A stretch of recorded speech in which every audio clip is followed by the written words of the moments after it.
Picture a nation of 20,000 people with no police, no courthouse, no jail, and not one page of written law.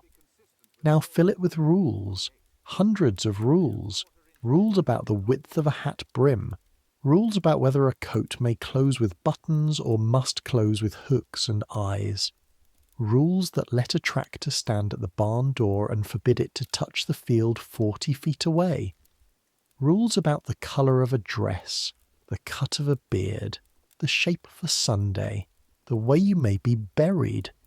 Add the strangest part. None of it is written down. The whole legal code of this nation lives in memory, recited out loud and affirmed by vote twice a year, and it can change from one farm lane to the next, and then add the detail that will keep you turning it over in your mind long after you should be asleep.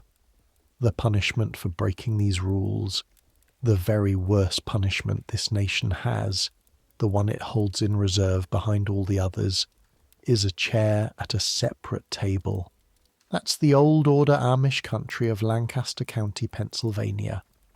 The gentlest system of law ever devised, and one of the hardest to live under. A place where no one will ever raise a hand against you, and where an entire community knows how to grieve at you until you come home. A place where you could be forgiven absolutely anything by Tuesday, provided you were willing to kneel for it on Sunday. We're going back there tonight.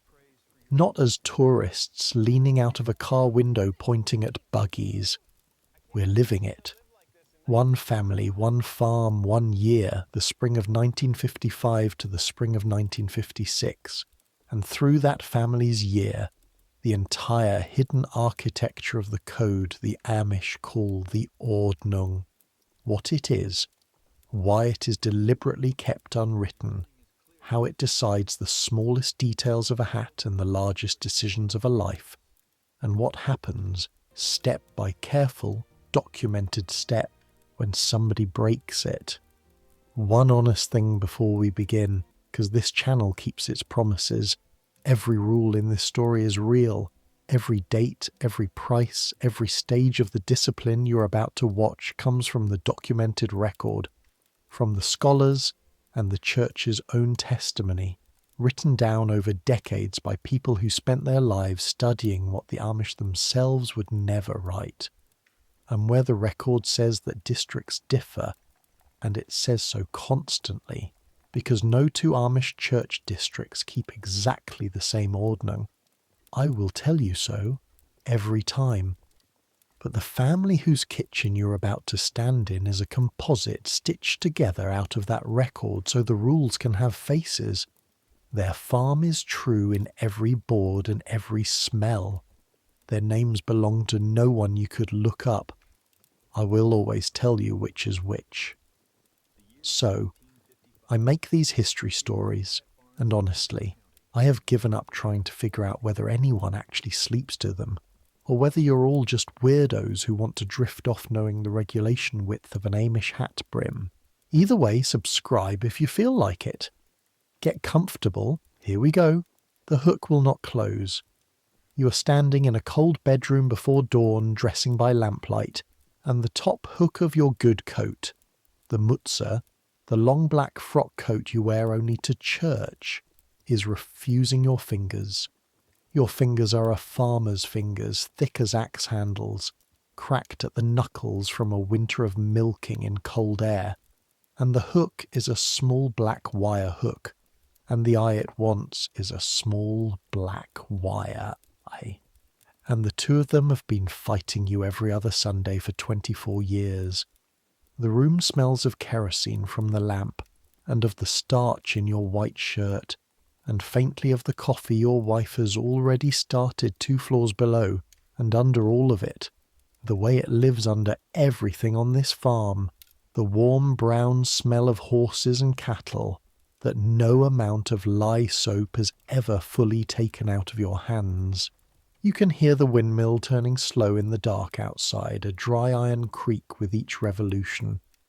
You can hear your son's feet on the floorboards across the hall, and the softer sound of your daughter's and below everything the stove lids being shifted, iron on iron, by a woman who's been awake longer than you have. Welcome to a farm on a gravel lane between Intercourse and Whitehorse, Lancaster County, Pennsylvania, in the last dark hour of a Sunday morning in late March, 1955. Your name is Jonas Lapp. You're 46 years old. You farm 65 acres of the finest non-irrigated soil in North America. That is not local pride. That is what the government soil men say about Lancaster County, and they measure, with 5 horses and 2 mules and 18 cows, the same acres your father farmed, and his father, back and back to the ship that brought the first Lapps up the Delaware to Philadelphia in the 1700s. You have a wife, Sarah, who was Sarah Stoltzfus until 1931. You have a son of 19 named Levi, a daughter of 16 named Katie, a boy of 12 still asleep in the small room, and, in the small attached house at the end of the porch, the Grossstadi house, the grandparents' house, because on an Amish farm, the old do not go away, they move 30 feet. Your mother, Lydia, who is 74 and buried your father 4 years ago, and still hangs her wash in a line so straight it looks surveyed. And this morning, of all the mornings in the year, you're dressing with particular care.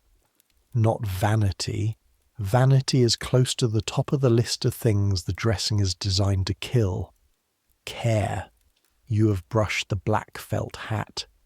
Sarah has pressed the mutzer and starched the shirt 2 days ago, on Friday, because pressing on Saturday would have crowded the Lord's Day preparations, and there is an order to the days the same as there is an order to everything else. You have blacked your shoes with stove polish. You have trimmed nothing on your face. Your beard is a married man's beard, and it does not get trimmed into shape, and your upper lip is shaved bare. And if you've never wondered why every Amish man in every photograph you've ever seen has a beard but no moustache, hold that thought, because there is a rule for it, and the rule has a reason, and the reason is 300 years old and smells of gunpowder. Because this is not a preaching Sunday. This is the other kind.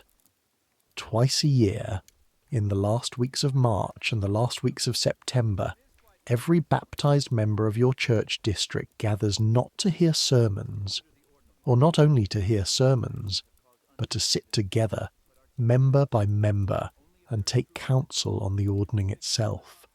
The English would call it something like a review session, or an annual meeting, and would be wrong both times. What happens today is this. After the preaching, the unbaptized and the children will be dismissed, and the ministers will stand up before the members and put into spoken words, one careful subject at a time, the whole unwritten agreement by which everyone in this room lives. The clothing, the machinery, the money, the line between the church and the world, walked out loud, fence post by fence post, and then every member, every man on the men's side, every woman on the women's side, your wife the same as you, because in this one thing her voice weighs exactly what yours weighs, will be asked one by one to say 2 things, that they are at peace with God and the church, and that they are in agreement with the Ordnung as it has been given. And here is the part that would astonish the courthouse crowd in Lancaster City, 11 miles west. If even one member cannot say it, one grievance unsettled, one quarrel unhealed, one soul not at peace, the district cannot go forward. Because 2 weeks from today comes communion, the great slow all-day service that happens only twice a year, and the documented rule, as old as the church itself, is that communion may not be held by a divided body. Unity first. The bread waits until the peace is real. There are districts in the record that postpone communion for months, some for years, because 2 families could not settle a line fence or a debt, and the whole church stood still, patiently, like a horse at a closed gate, until they did.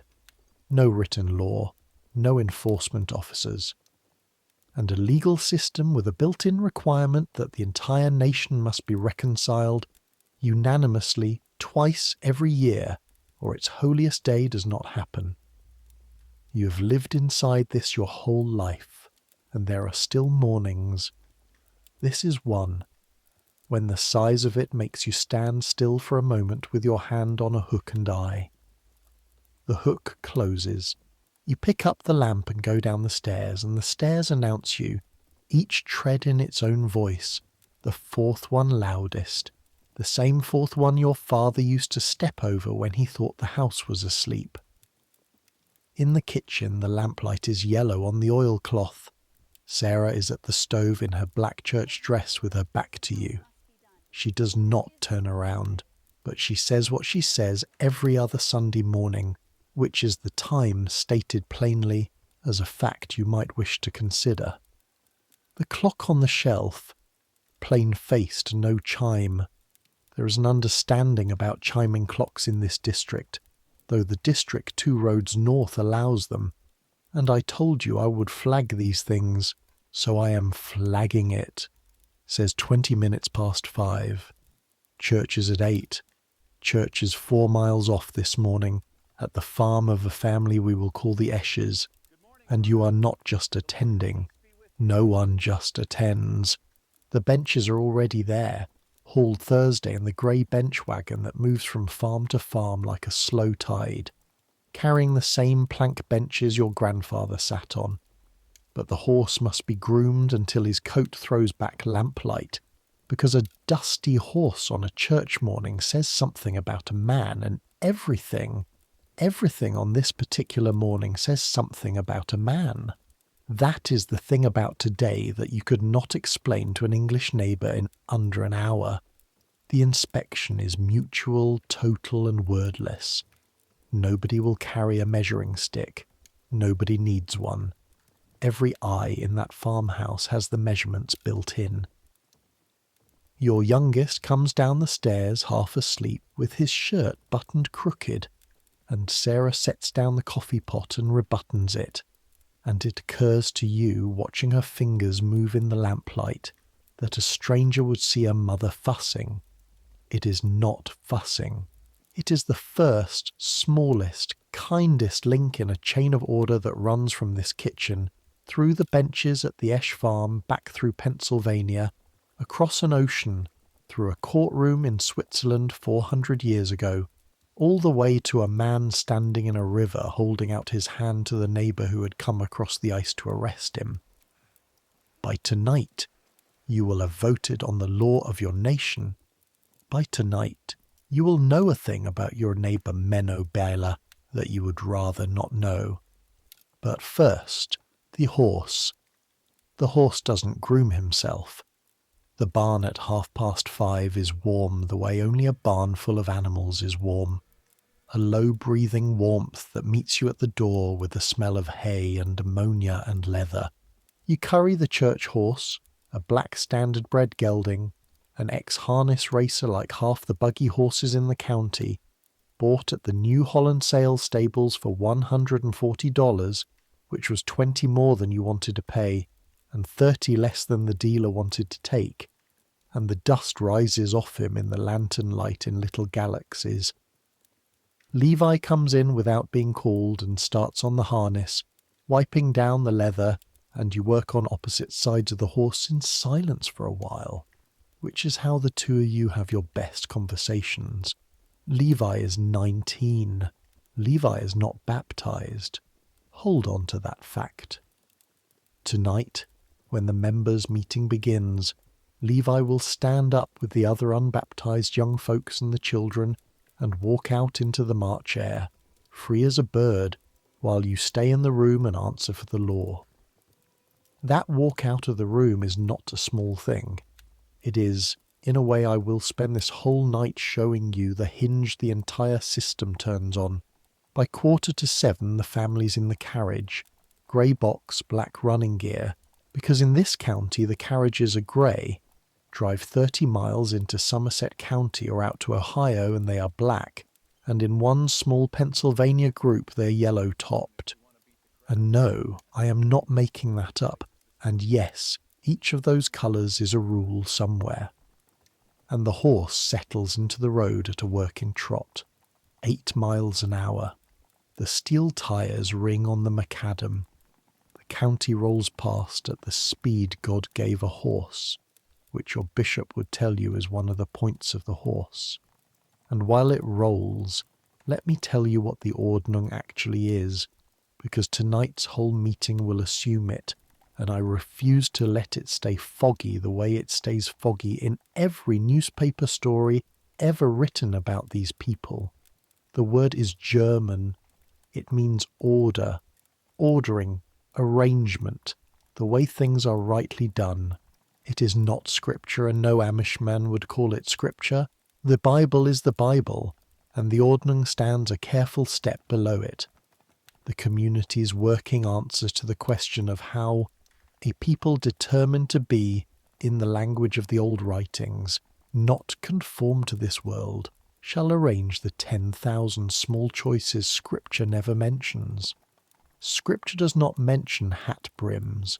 Scripture does not mention tractors.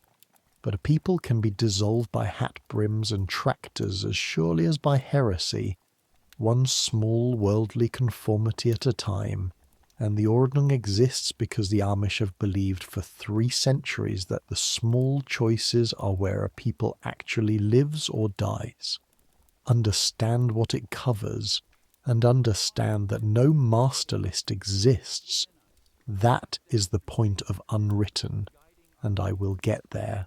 But from the documented record, patiently assembled by outsiders across many districts and many years, tonight's review will touch, at minimum, the dress of men and of women in more detail than a Paris fashion house would tolerate, the horse and the carriage, the tractor, the automobile, the telephone, the electric line, the furnishing of houses, the manner of courtship, the ban on photographs of the face, graven images and also vanity, the ban on musical instruments, self-display, the ban on lawsuits, on public office, on the swearing of oaths, on war service, where a member may work, whom a member may marry, which is to say, a member, and the discipline, the whole ladder of correction, rung by rung, that this story is climbing toward. Now, why unwritten? You could fit it in a pamphlet. Other plain churches print theirs. The old order answer, given in different words by bishops across a century of the record, comes down to 3 reasons, and each one is cleverer than it first sounds. First, a written rule is a dead rule. Write it down, and people begin reading it the way lawyers read, for the loopholes, for the letter, for exactly how far one may go. Keep it in living memory, spoken twice a year by men who must look you in the eye, and it stays what it was meant to be, a description of how we live, not a contract to be litigated. Second, a written rule cannot breathe. The Ordnung changes, slowly, grudgingly, but it changes. Your own district said yes to one kind of machine and no to another within your lifetime, and we will spend a whole chapter on how it decides. An unwritten code can bend without the humiliation of a printed amendment. And third, the reason that tells you the most about these people, a written code would be a boast. It would say, here is goodness, item by item, achieved. The unwritten Ordnung is held the way a family holds its ways. You learned it the way you learned your mother's face, so early you cannot remember learning it. And by the time anyone asked you to affirm it, it was less like signing a law, and more like agreeing to remain yourself. That is also why it varies. Each church district, and a district is not a parish with a building, it is a circle of farms, about 30 households, defined by roads and creeks, small enough that every member can fit in one farmhouse. because when it grows past that, it divides like a cell, and the two halves may drift apart in their rules within a generation. Each district's Ordnung is its own. The differences run from the width of a hat brim to the colour of a carriage to whether a power lawn mower is tolerated. The Amish themselves shrug at this in the record. Our district does it so. Theirs does it otherwise. I will keep saying this tonight until you are tired of it, because every sentence I tell you about a rule is true of this district this year, and might be false one bishop's territory over. That is not sloppiness in the system. That is the system. Where did it come from? Fast, because the horse is trotting and the Esch farm is getting closer. In January 1525 in Zurich, a handful of young radicals rebaptized one another in defiance of both the Pope and the Protestant reformers, saying a church must be a voluntary body of convinced adults, not a state you were born into. And for this, over the following decades, thousands of them were drowned, burned and beheaded by Catholic and Protestant governments alike, which is how a movement acquires, in its very first generation, a bone-deep conviction that the world and the church are two different countries. They were called Anabaptists, rebaptizers. In 1632, their Dutch descendants, the Mennonites, wrote a confession of faith at Dordrecht, 18 articles, and 2 of those articles, 16 and 17, concern excommunication and shunning, and you will hear them read aloud in this story before the snow flies, so hold on. And in 1693 in Alsace, a Swiss-born elder named Jacob Amann broke with his fellow ministers, and the issue, the actual documented letter-by-letter issue, was enforcement. Amann held that the ban, to mean anything, must reach the daily table, the daily business, the daily life. His opponents held a milder line. The people who followed Amann took his name Amish, which means the Amish are not, at their origin, the plainest branch or the oldest branch. They are the branch that took the rules seriously enough to split over what breaking them should cost. Everything you will watch happen to your neighbour Menno this fall was decided in outline 262 years before this carriage ride, in a quarrel among refugees in the Alsatian hills. They came up the Delaware in the 1730s. The ship the historians always name is the Charming Nancy, 1737 Philadelphia. And they found in Penn's tolerant colony the one thing Europe had never once offered them: permission to be let alone. They have been in Lancaster County ever since, buying the best limestone soil in America, acre by patient acre, and burying their dead in it until the ground itself was an argument for staying. The Esch Lane, when you turn in, is already a river of grey carriages. A boy of 14 or so directs the teams toward the north field with the gravity of a field marshal. Men in identical black are moving toward the house in 2s and 3s, and here is your first lesson in how the unwritten law enforces itself without a single official. Watch the hats come off the carriage seats. Black felt, wide-brimmed, low-crowned.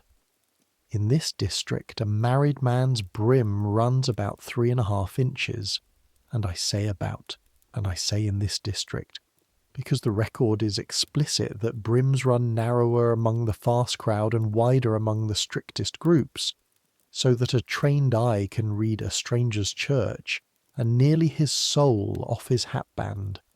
No one measures, no one needs to. When a young fellow 2 years ago showed up in a hat creased and cocked a half-inch toward the English style, nothing was said in the yard. Something was said, quietly, later, by the deacon, in a barn, and the hat was gone the next church Sunday. That is the whole machine in miniature, and you should remember the shape of it. The offence visible, the correction private, the result total, and not one word of it written down anywhere on earth. Inside, the house has been emptied of furniture and filled with benches, the movable wall panels between the rooms swung wide. I will not linger on the house, it is the rules we are after tonight, and the seating itself is law. Ministers, then the old men by age, then the men, then, across the rooms, the women by the same silent arithmetic, and the unbaptized young people in their own rows. Levi somewhere among them with his hair cut, you happen to know, a shade closer to the ear than the Ordnung of this district likes it. You noticed it Friday. So far you've said nothing. The service is the service. The slow German hymns from the Ausbund, the thick little black book with no musical notation in it anywhere. The tunes live the same place the Ordnung lives, in memory, passed mouth to mouth since the 16th century, and the book itself is the oldest hymnal in continuous use in the world, its core printed in 1564, many of its hymns composed by Anabaptist prisoners in the castle dungeon at Passau, and some by men who were dead by fire before the ink was dry.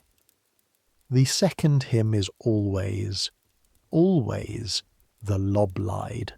The praise song, 4 verses, and the congregation takes the better part of 20 minutes to sing them, each syllable stretched and bent through 5 or 6 notes, a sound like a slow tide coming in, and if you want to know what it does as a room of 200 people, it does what it was designed in a dungeon to do. It makes time stop mattering. Then the preaching, an hour and more of it, in Pennsylvania German climbing into High German for the scripture. And then, at what would normally be the end, the bishop rises, and instead of the closing, he says the words that turn this Sunday into the other kind of Sunday, and there is a rustle through the rows of the young, and the children and the unbaptized rise and file out. Levi among them, past you, not catching your eye, and the doors are shut, and now it is only members, perhaps 80 souls, the whole legal nation of this district, in a farmhouse smelling of coffee and horses and wet wool. The bishop stands. We will call him Eli King. 61 years old, a face like a winter apple, a voice that has never once been raised in your hearing. He was made bishop the way every Amish minister is made. Not by ambition, which disqualifies a man the moment he shows it, but by the lot, nominated in whispers by the members, then a row of hymn books on a table, one with a slip of paper in it, each nominated man taking one, and the man who opens his book on the slip is ordained on the spot for life, without salary, without seminary, without appeal. Ask the record what a man does when the lot falls on him, and it will tell you, most of them weep, not with joy.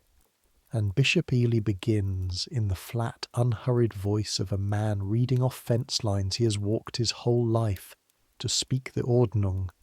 He does not thunder. That surprises every outsider who ever got a second-hand account of one of these meetings, and the record is consistent about it. The Ordnung is reviewed the way a careful farmer walks his fences in spring, not looking for criminals, looking for sag. He speaks of dress, and he does not say sisters, your hems have crept up. He says the old ways of dress have served us and our parents well, and it is good when nothing need change. He speaks of the carriages, of a certain kind of bright lantern some of the young men have taken to hanging on theirs, and lets the sentence rest there, unfinished, and 40 men in that room know exactly which young men, and the young men are not even in the room, and by May the lanterns will be gone. He speaks of machinery. This year there is something careful and slow in what he says about machinery, about engines that pull a man's heart off his own ground. And you notice, without turning your head, that 3 benches up, Menno Bela is studying the floorboards between his boots. Menno Bela, 38 years old, farms the 100 acres along the creek 2 lanes over from yours, the best dairyman in the district and knows it. 26 cows to your 18. First man done with his hay every June. Baptized at 20, same as most. A quick, warm, restless man who laughs more than the average and rebuilt your corn binder for you too, falls ago out of pure love of the machine. Remember him exactly as he is this morning, inside the room, a member. One of us, in the fullest legal meaning that phrase will ever carry in this story. Then comes the vote, except vote is the wrong word for it. The deacon and the preachers go along the benches, and each member in turn, the men in their room, the women in theirs, says in a few words the same 2 things their great-grandparents said. I am at peace with God and the church, and I am agreed with the Ordnung. Some add, and I wish for communion. Old Reuben, 91, deaf as a gatepost, says it louder than anyone. Your Sarah says it somewhere beyond the wall in a voice you cannot hear and do not need to. When your turn comes, you hear your own voice say the words your father's voice said on these same benches, and something in the room settles a 1/4 inch, the way a barn settles onto a new sill. Menno says it too. You will think about that later many times he said it. Whatever was already parked, so to speak, at the edge of his mind in March. He looked at the floor and said the words with everyone else, and that is the whole mechanism, witnessed. No gavel, no minutes, no text.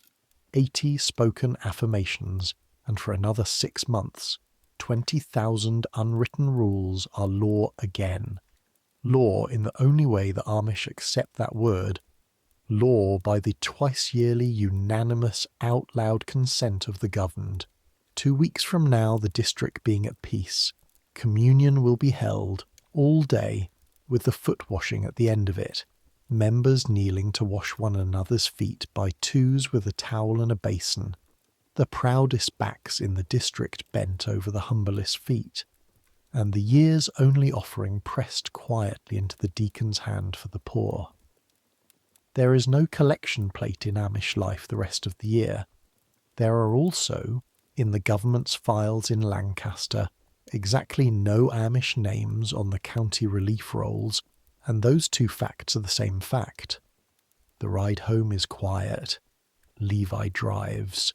You watch the backs of your children's heads, and the land going by, other men's farms, each one readable to you the way print is readable to the English.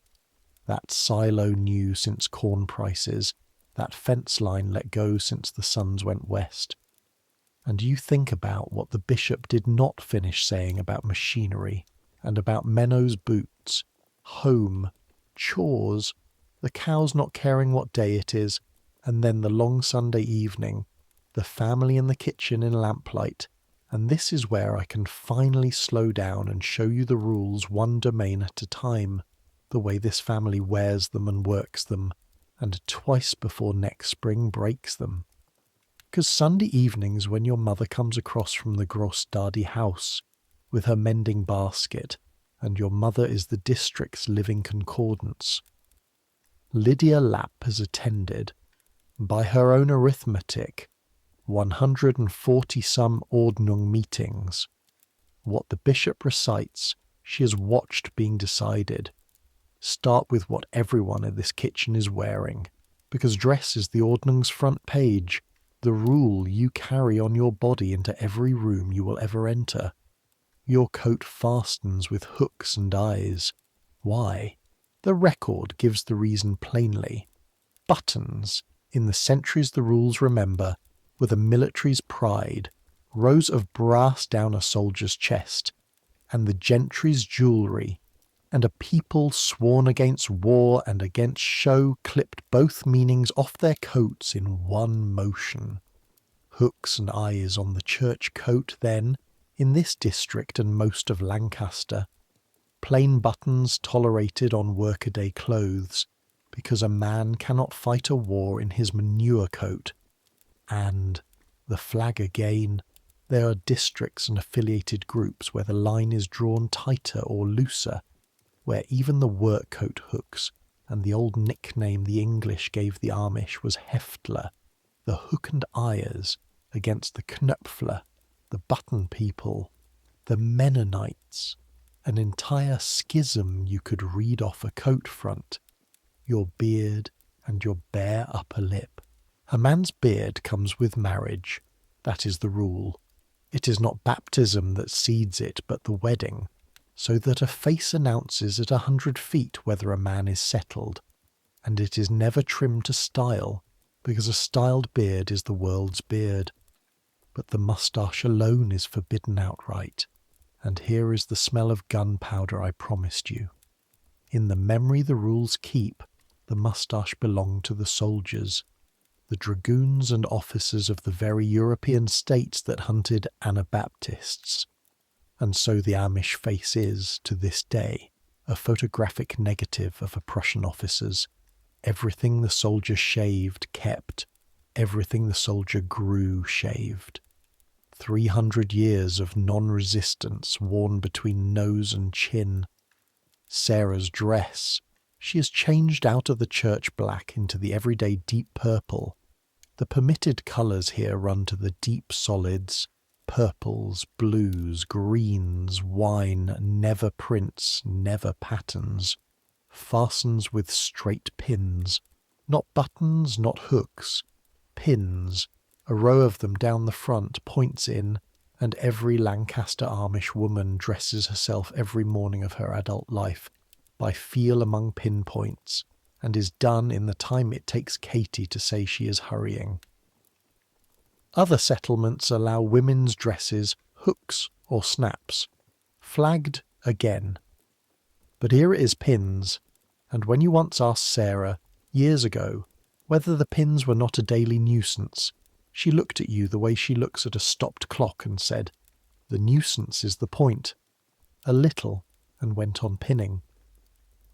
The cape over the bodice, the apron over the skirt, the hem at this district's length, modesty layered on modesty, and no woman's waist outlined between rising and bed.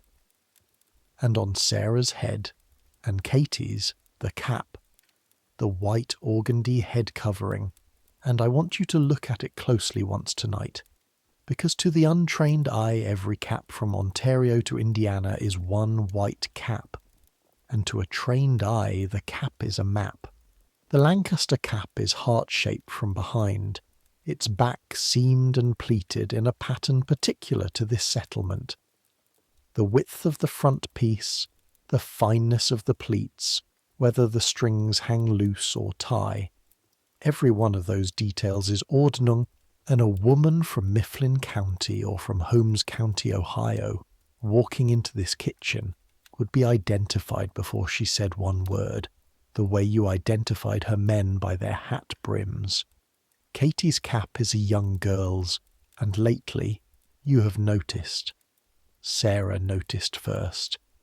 It has been riding a little further back on her head, a half-inch more brown hair showing at the front, which is 16 years old in any century and any costume, and which will be worth exactly one quiet sentence from her grandmother before summer. Now ask the question the whole world asks, standing in its zippered jackets. Why on earth does anyone agree to be governed to the pin and the pleat? And let the documented answer come from inside, because it is better than the tourist answer. The tourist answer is that the Amish froze in 1750, quaintly, like flies in amber. The inside answer, the one the scholars heard over and over, is colder and smarter. The dress is a uniform, and a uniform works on both sides of the cloth at once. On the outside it draws the border. Every morning before a word is spoken, everyone within a mile of you knows exactly what you are and what you may therefore not be talked into. And on the inside it is a daily bodily vow, renewed at every buttonless buttonhole. A man who has worn the plain coat since boyhood does not decide each morning to remain Amish. any more than you decide each morning to keep your own name. The clothes decide for him quietly at 5 in the morning before his resolve is even awake. The Ordnung's genius was never severity. It is placement. It stands guard at the exact hours when a soul is too sleepy to argue. Your mother, who has been letting the young people talk and the needle-doer arguing, sets down the mending as the clock hands close on 9 and takes the big book off the shelf by the almanac, the way she does most Sunday evenings. It is the heaviest book this house owns, and the heaviest most Amish houses own. The Martyr's Mirror, 1100 pages, first compiled in Dutch in 1660, translated into German across the Susquehanna at the Ephrata Cloister in the 1740s in what was then the largest book ever printed in America. 1,000 pages of testimony, who was burned at Antwerp, who was drowned at Rotterdam, what the sister wrote to her infant daughter from the prison at Antwerp before they took her out. It is given to couples at their weddings here the way the English give Bibles. Your mother does not read from it aloud tonight. She only finds her place in it. By the lamp with her thumb, she has a place. You have seen the ribbon, and reads to herself while the kitchen talks around her, and you would do well to remember that ribbon, because before this story is over, that book is going to be opened out loud at that ribbon on the worst evening of this family's year. Levi sits by the stove through all of it, whittling a whistle for his little brother, saying almost nothing. Once, he asks his grandmother, not quite idly, whether it is true that in Ohio some of the churches let the men wear buttons on their good coats. Your mother says it is true, and lets it lie there, and goes back to her page, and the stove ticks, and you look at your son sideways without turning your head, the exact way you looked at Menno Baylor's boots this morning, and the lamp hisses gently, burning the kerosene the Ordnung allows, wired to nothing, connected to nothing, and that, the lamp, the wire, the nothing, is tomorrow's chapter, and the one after that is the boy. April comes on wet and then relents, and the ploughing begins, and there is no better place in the world to stand while I untangle for you the most misunderstood rules the Amish keep, the machine rules, than behind 5 horses on 65 acres of drying Lancaster loam. Because here is what the world thinks it knows, and here is where the world is flat wrong. The world thinks the Amish believe machinery is sinful. The Amish believe no such thing, and the proof is parked in your own barnyard. A tractor, a real one, iron-wheeled, bought used. It stands by the barn and it runs the threshing machine off its belt pulley in August, fills the silo in September, grinds feed all winter. What it does not do, what it may never do, in this district, by a rule your district settled back in the 20s and 30s when these machines first crawled into the county, is enter the field. The tractor may power work, it may not pull it. The plough, the binder, the manure spreader move behind horses, or they do not move. And when I say the line is drawn there at the barn door, I need you to understand that the line is not stupid, because everyone's first reaction, including, the record cheerfully admits, plenty of Amish boys, is that a rule like that must be arbitrary. Tractor at the barn, but not in the field. A ride in an English neighbour's car accepted. A car of your own forbidden. The telephone permitted to be used and forbidden to be owned. Pick your favourite. Every one of them looks from outside like a people splitting hairs at random. And then you sit with the documented reasoning. The bishops explained themselves, over and over, to the scholars who asked, and the same single principle comes up through every ruling like a fence post through snow. The question is never what does the machine do. The question is what does the machine undo. Walk it through with the tractor, the way it was walked through in Amish meetings across this county within your own memory. A tractor in the field ploughs fast. Fast ploughing means one man farms 300 acres instead of 60. 300-acre farms mean one farm where 5 were, which means 4 families gone. To town, to wages, to the world. It means a man alone on an iron seat all day instead of sons walking behind horses learning the ground. It means debt for iron, which means a mortgage held in town. It means the horse goes, and with the horse goes the hay, the oats, the pasture, the blacksmith, the harness maker, the whole web of neighbour work that makes the district need itself. The horse is slow. Slow is the point. Slow is not the same as stopped. The Amish are not stopped.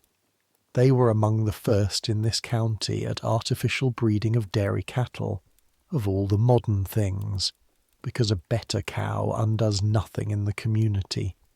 But slow keeps the farm the size of one family's legs, and the district the size of one afternoon's visiting. Your bishop has never in his life used the word scale. He has the concept the way a millwright has torque. Now the telephone, and this one is history with a date on it, and the date is in your father's lifetime. When the telephone companies strung this county around 1900, Amish families signed up like everyone else. There were Amish farmhouses with telephones on the wall, and the record is clear about it.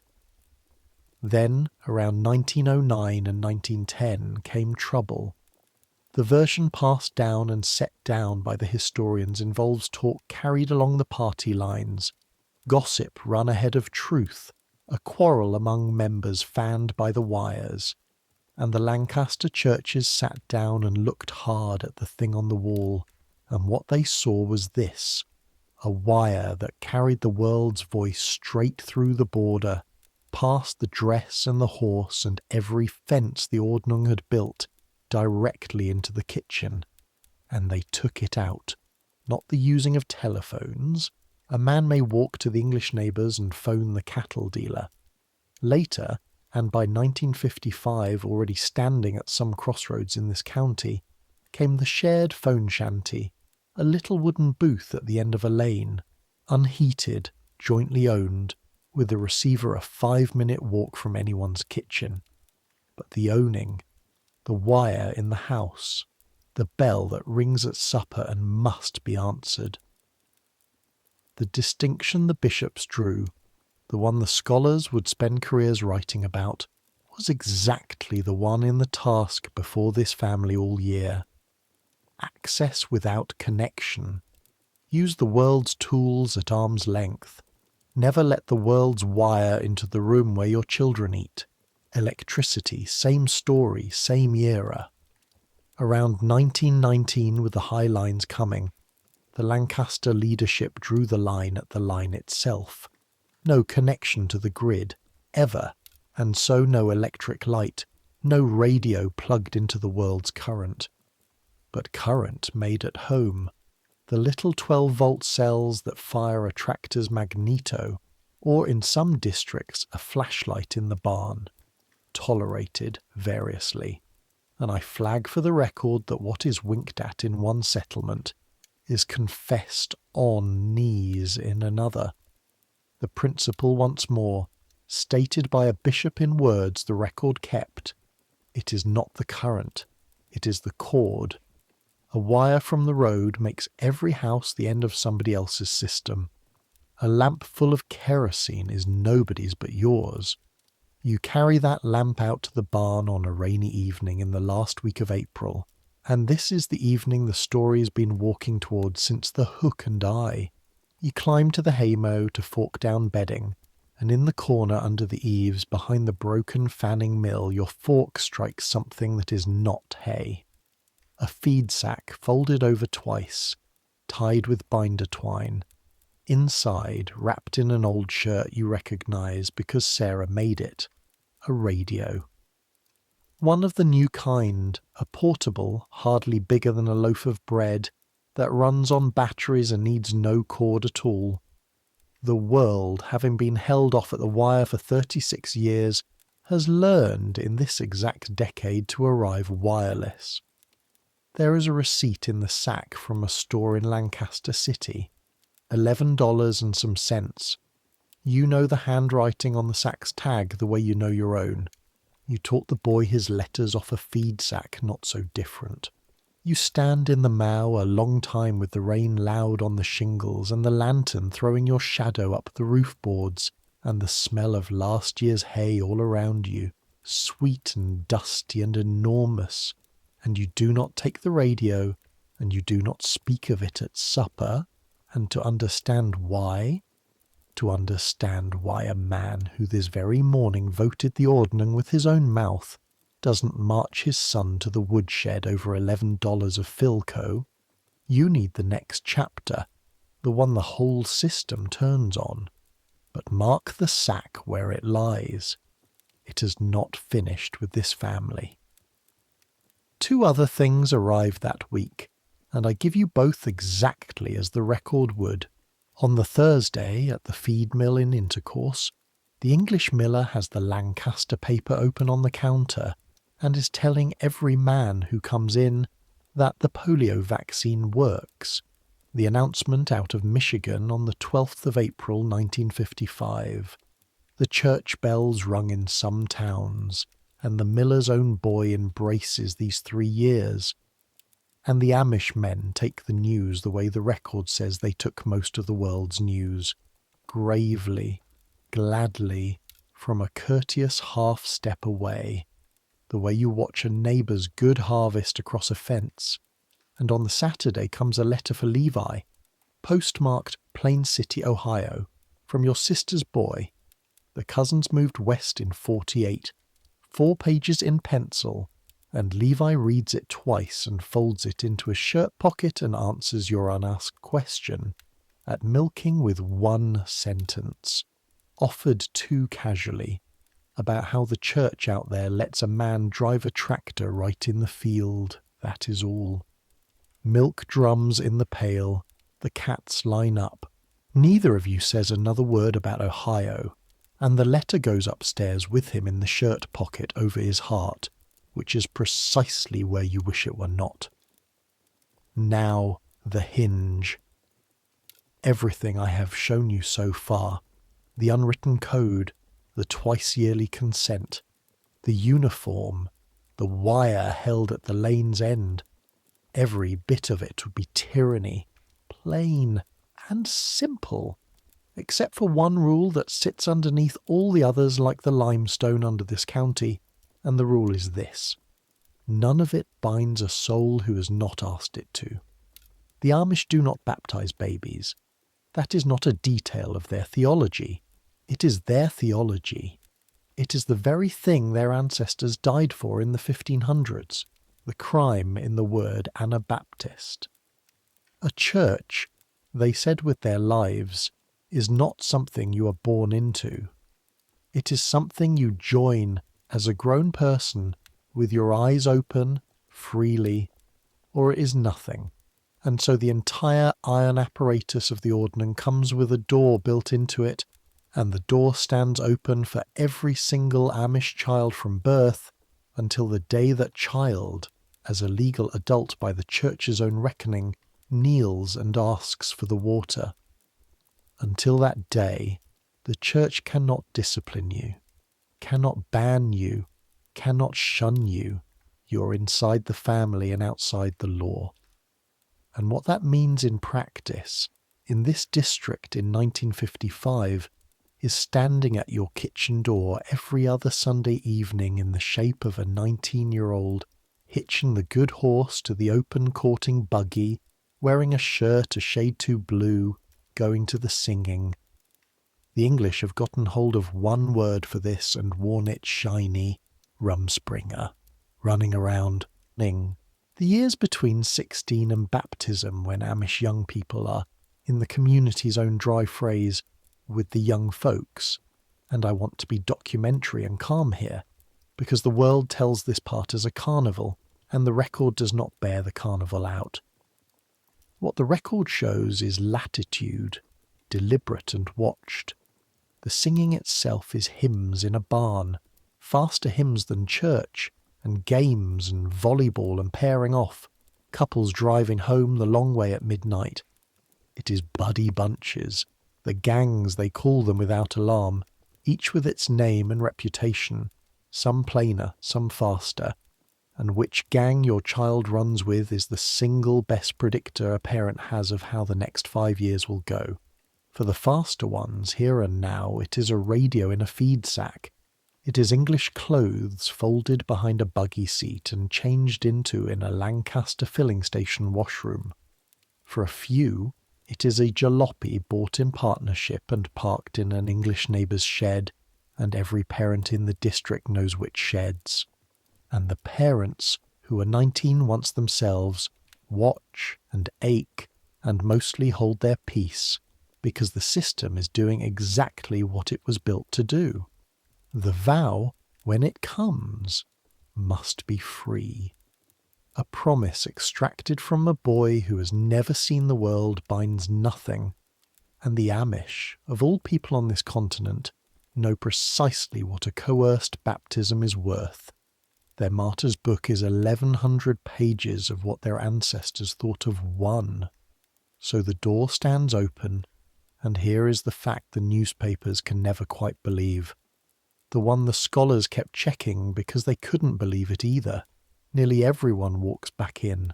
The great majority of Amish children, in the settlements the researchers counted clear past 4 in 5, end the running around years on their knees in a farmhouse asking for baptism, choosing the hooks and eyes, the horse, the lamp, the whole slow apparatus, over everything Chevrolet and Philco and Hollywood can offer, at the exact age when their English neighbours are choosing chrome. The world has decided this is brainwashing.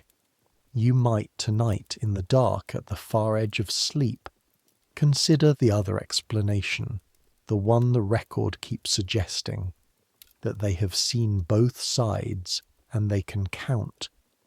Count what is this family's autumn chapter. Baptism itself, for the ones who ask, is a summer's work here. In May, the ones intending it step out of the service with the ministers. There were 11 this year, your neighbours' twins among them, and through the summer they are instructed, meeting by meeting, in the 18 articles of that Dordrecht Confession of 1632. The whole covenant walk through slowly, and somewhere in those sessions comes the warning the record preserves in almost the same words across a century. It is better not to make the vow than to make it and break it. They say it to each candidate more than once. They mean it as arithmetic, not poetry, and this story will have shown you the arithmetic by November. Then, on a church Sunday in early September, before the full communion, kneeling, the questions, the renouncing, the world, the devil, one's own flesh and blood, and the promise to walk with Christ and his church in this Ordnung and by it, and not to depart from it, living or dying. For the young men there is one more promise the outside world never guesses: to serve if the lot should ever fall on you, which means every boy who kneels is agreeing at 19 to be conscripted at any moment of his life into a lifetime of unpaid ministry. Then the deacon tips water into the bishop's cupped hands, and the hands open over the bowed head 3 times, and the bishop takes the new member's hand and raises him with a kiss. The bishop's wife raises the girl's and says words the record translates roughly so: "Rise up and be a faithful member of the Church of Christ. On your knees, you're the freest 19-year-old in Pennsylvania. When you stand up, you're bound for life to 20,000 rules and 80 people. Between the kneeling and the standing is maybe 90 seconds, and every consequence in the rest of this story lives inside them." Levi did not step out with the ministers in May. 2nd year running. Nothing is said. Nothing is ever said yet. 19 is not late or not very. Some men join at 21, 22, and the record has them joining at 25. But Sarah's silence on the subject has developed a texture you can feel across the kitchen, like weather before you see the cloud. Meanwhile, Katie has gone the other way and joined the young folks with her whole 16-year-old heart. Her first singings this spring, home at midnight in some boy's buggy. You do not ask whose. That is the rule. And I mean it is literally the rule. Courtship here is conducted in a formal secrecy everyone sees through, and no one violates. A couple's names spoken together publicly for the first time only when they are published in church 2 weeks before a November wedding. Ask the record why the secrecy in it shrugs charmingly. It is the Ordnung of the heart's country, old as the valleys, and even the bishop's grandmothers courted so. And since this channel promised you the honest edges, the old courtship custom the outside world whispers about, bundling, courting couples, talking the night on the bed, clothed, an old borrowed candle economy of cold farmhouses, is documented, was real, was already contested and fading by living memory, and was itself the subject of Ordnung quarrels between districts a century back. Flagged, filed, and moving on, gently, because Katie would die of shame, and because it is, note it well, the single subject in this whole story on which the young are plainer than the old. In June, after first cutting, you and Levi walk the hill pasture fence, the highest ground on the farm, with a bucket of staples and the goods stretcher, working the line wire tight, hands full of the hot metal smell of galvanized wire and the sweetness of crushed clover. Sweat finding the wire cuts on your knuckles and near the top corner post, where your grandfather set a stone because the frost heaves there. You both straighten up at the same time the way men do and turn around, and there it is below you. The whole thing. The valley, farm after farm after farm, quilted right up to the blue smudge of the Welsh mountains. 40 barns visible if you trouble to count. Windmills catching light. The roads with their slow dark buggies and their quick bright cars like 2 different centuries sharing one map. From up here you can see the actual shape of the Ordnung on the land. The small fields, horse-sized. The farmhouses close enough to see each other's wash. The districts lying invisibly across it all like parishes drawn in nothing but memory. 2.5 centuries of rules visible from a fence corner as geography. Levi looks at it a long time. Then he asks you, in Dutch, not looking at you, the question you have been waiting 2 years for. Not whether he must stay, whether you ever wanted to go, and because a lie up here would be a kind of blasphemy, you tell him the truth, that 1929 at 19, you rode in a motor car to Philadelphia with 2 other Amish boys and an English cattle dealer, and stood under the electric signs on Market Street with your hat in your hand so it would not mark you, and that the world was loud and glorious and smelled of gasoline and fried food and possibility, and that you came home 3 days later and could not for weeks say why, and that it was years before you understood what had turned you, that everything in that bright street was for sale to any stranger, and nothing in it needed you, and that you knelt the next September. He nods slowly, working the toe of his boot under a stone, and says nothing, and the wind moves up the hill through the timothy, silver, then green, then silver, and below you a car passes a buggy on the Newport Road, patiently, and you put your hand on the post your grandfather set, and the 2 of you go back down to the barns, one behind the other, in that order. Your mother, on the porch that evening, shelling the first peas, listens to Sarah worry at the subject sideways and stops it the way she stops most things, with one sentence set down like a flat iron. The fence, she says, not looking up from the peas, is not a cage if you love what lives inside it. And then, because she is Lydia and cannot help herself, the second sentence, quieter, and no fence ever yet held anything that hated the field. She snaps a pod. Nobody answers her. There is nothing in either sentence to answer. You will hear both of them again in your head, word for word on an October evening soon enough, and so, I promise you, will you. It is your 12-year-old who sees it first, because it is always the 12-year-olds. The last Saturday in June, sent up the creek road to Baylor's to return a borrowed post-auger, he comes back 40 minutes later to dead run, delivers the auger's whereabouts in one breath, and the news in the next. There is a car behind Menno Baylor's tobacco shed, a black one, under a canvas, but the canvas has slipped, and the chrome of the grille is looking out from under it like an animal in a stall.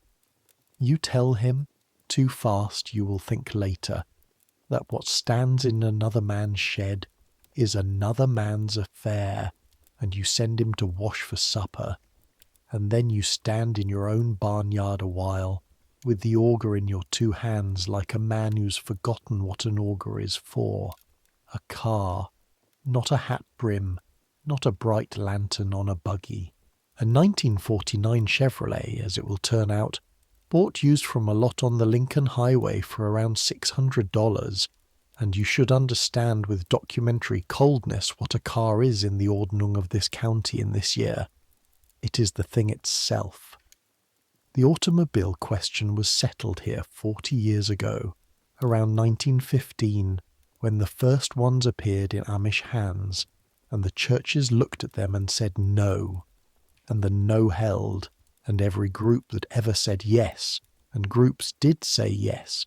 That is precisely how the county's plainer and faster churches sorted themselves in your father's day, stopped within one generation, being old order. The car is the border made of steel. A horse ties a man to 8 miles in his own district. A car makes every son a stranger by Sunday supper, 30 miles away, anonymous, unaccountable, fast. The bishops of 1915 could not have put a sociologist's words on it, and did not need to. They looked at the machine and saw the district dissolving outward at 40 miles an hour, and the record shows they were, by every measurement anyone has since made of the churches that chose otherwise, simply correct.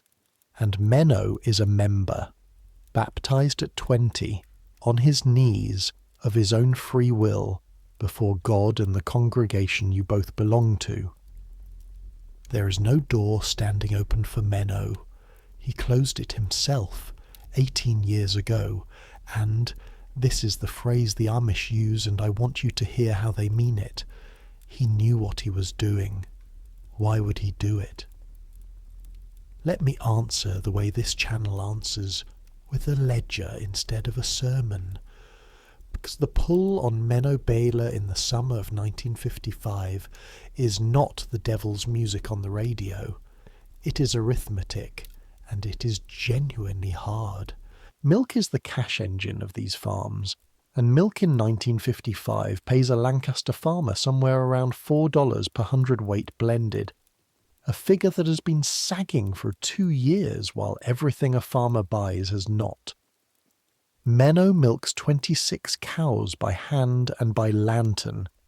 Say they average 25 pounds a day in flush season, 6.5 hundredweight a day, something like $26 a day gross in June, half that in the thin months, feed and taxes, and the vet coming out before anything reaches the tin box in the wall. The milk trucks man grumbles at his lane in wet weather. The new talk at the receiving station, you've heard it yourself, every farmer has, is all of bulk tanks and refrigeration, and of a day coming when cans will not be taken at all. Menno's tobacco, the county's other money crop, the small dark filler leaf, 3 acres of it, £1,500 an acre in a good year at last winter's price of around 30 cents, brought in maybe $1,300 gross, a winter's wage for 4 months of the whole family's stooped labour, hoeing, topping, cutting, spearing, hanging, stripping. Now put $600 of Chevrolet against that ledger and hear it whisper what it whispered to Menno. Haul your own cans, reach the far markets, fetch parts in an hour that cost you a day behind the horse. It is not pleasure, it is progress, the plain human arithmetic of a man good at his work who can see a faster way to do it. And if you cannot feel the pull of it, you've never been behind on a mortgage in your life. The Ordnung has no quarrel with the arithmetic. The Ordnung answers it with a different sum. 4 families gone, the district dissolving at 40 miles an hour. And in this district, in this year, that other sum wins. That is the whole quarrel of this summer, and neither side of it is stupid, and the fact that neither side is stupid is what makes it worth losing sleep over, though preferably not tonight. What happens next happens by a script 1,600 years older than the Chevrolet, and the script is the 18th chapter of Matthew, and the Amish follow it with the literalness that would embarrass a law school. If your brother sins, says the text, go to him privately, you and him alone. If he hears you, you have won your brother, and it ends there forever. The record is emphatic that most Amish discipline begins and ends in step 1, invisible, between 2 men at a fence, unrecorded precisely because it worked. If he will not hear, take 1 or 2 others, and only if he will not hear them does it go before the church. So, no summons, no committee. One evening in the first week of July, walking back from inspecting the creek pasture, you meet Menno at the line fence between your farms, not by accident. Nothing in this chapter is by accident. And the 2 of you talk about the hay and the milk price and the veterinarian's new assistant, and then you say to him, in Dutch, quietly, with your eyes on the creek, that a canvas in a windy shed slips, and a district has eyes, and a thing done early is 100 times easier than a thing done late. That is all. That is step 1, neighbour's version. Menno stands a while, jaw working, and then he says, also to the creek that a man can buy a thing and not have decided anything, that it could go back to the lot at a small loss, that he is only...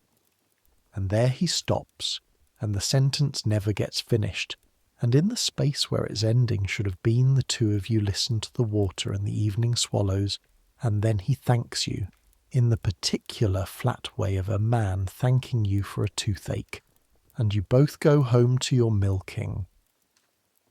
2 weeks later the car is still there, and the visit happens. This is the enforcement ladder's second rung, and its personnel are fixed by custom. The deacon, bringing along a preacher, driving into Menno's Lane on a weekday evening. We will call the deacon Samuel Esch, 68, a dry, kind, unhurried widower who has held the office 31 years, since the lot found him hiding, so the district's mothers still tell it, in his own cow stable on ordination day. Understand the deacon's office, because the outside world has no equivalent. He is the almondiner, the minister to the poor, the man who quietly moves the district's arms, who knows which widow's woodpile is low. He carries the marriage requests, and he carries this. When a transgression will not settle privately, it is the deacon who comes into the lane, the same man who brought the widow her winter wood, and that doubling is not an irony of the system, it is the design of it. Correction arrives in the person of proven kindness, so that no one can pretend the church's law and the church's love are 2 different visitors. No one but the 3 of them knows what was said in Menno's kitchen. That, too, is the system. The record describes 1,000 such visits and the contents of almost none. because the whole art of the second rung is that it leaves no scar if it works. What the district knows is what the district can see. July goes on. The canvas is retied properly this time. Menno is at church at the King's Place at the end of the month, singing where he always sings 3 benches up, and his wife at the quilting at your farm in August, Sarah will tell you, needle never pausing, has gone quiet in the exact places she used to laugh. One more small thing happens that summer, and I set it here where it happened. Clearing the wash house for threshing season dinners, Sarah has your youngest carry out into the light to be wiped down the spare furniture kept there, the folding sawbucks, the extra bench, and 1 small table. Walnut, 2 leaves, low, made by your father the winter before he died, for no occasion anyone remembers. It has stood under a sheet in the washhouse corner for 4 years because the kitchen has no place for it and no one would part with it. Your boy asks, wiping it, what this little one is even for. Sarah says, for when it is needed, and sets it back in its corner, under its sheet in the dark that smells of soap and kerosene. Remember the little table. Before the year turns, you're going to see exactly what it is for, and you will wish to your bones you had not. Then comes August, and August 1955 is in the history books of Pennsylvania, and not for anything anyone did on purpose. It begins with a week of heat like wet wool, the cows standing to their hocks in the creek, and then, on the 12th and 13th, the first hurricane. Connie.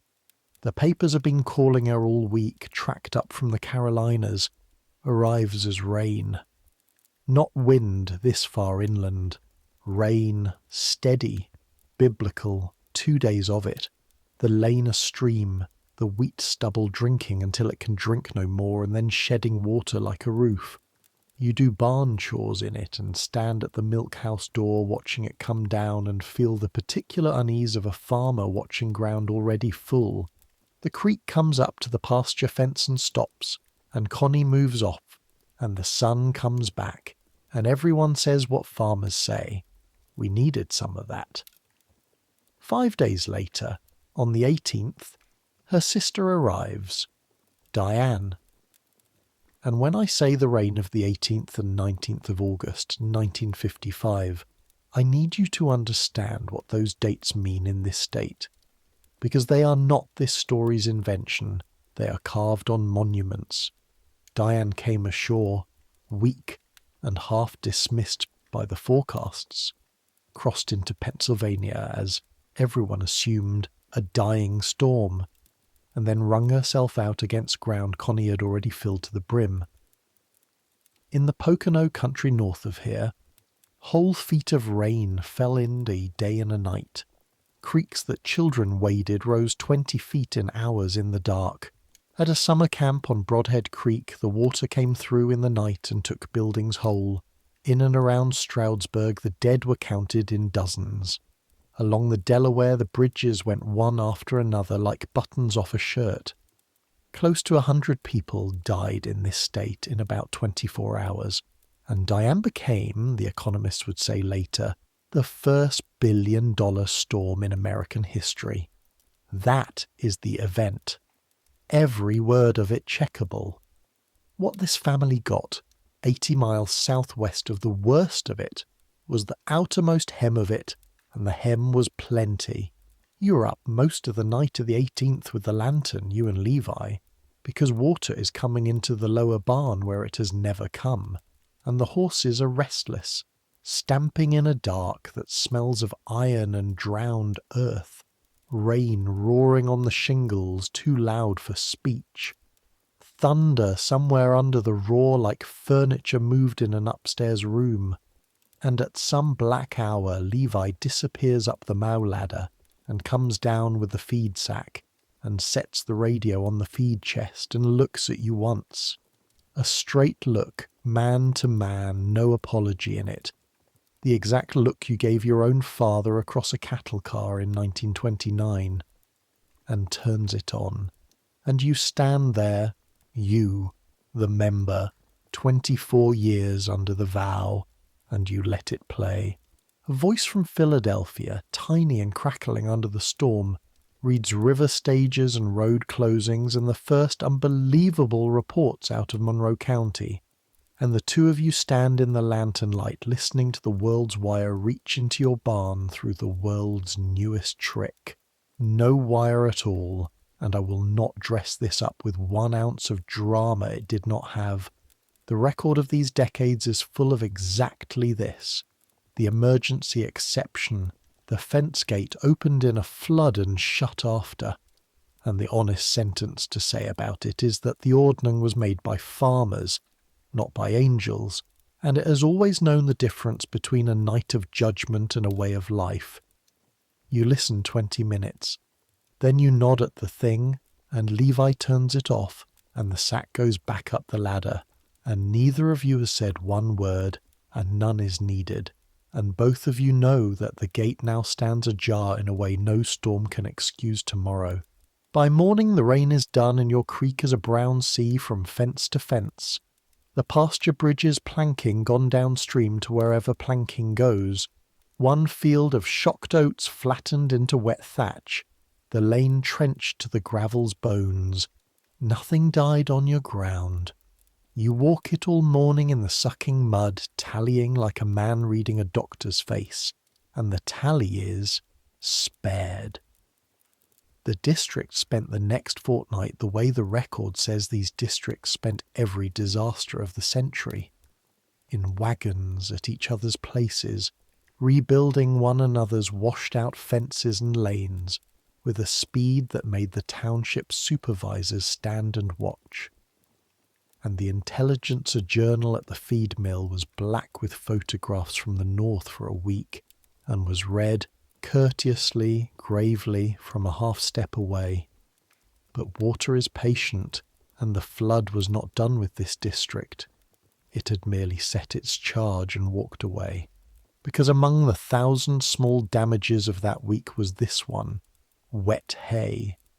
Hay rained on in the windrow, baled and mowed away a shade too damp in the hurrying between storms, and second crop hay put up wet does not simply spoil.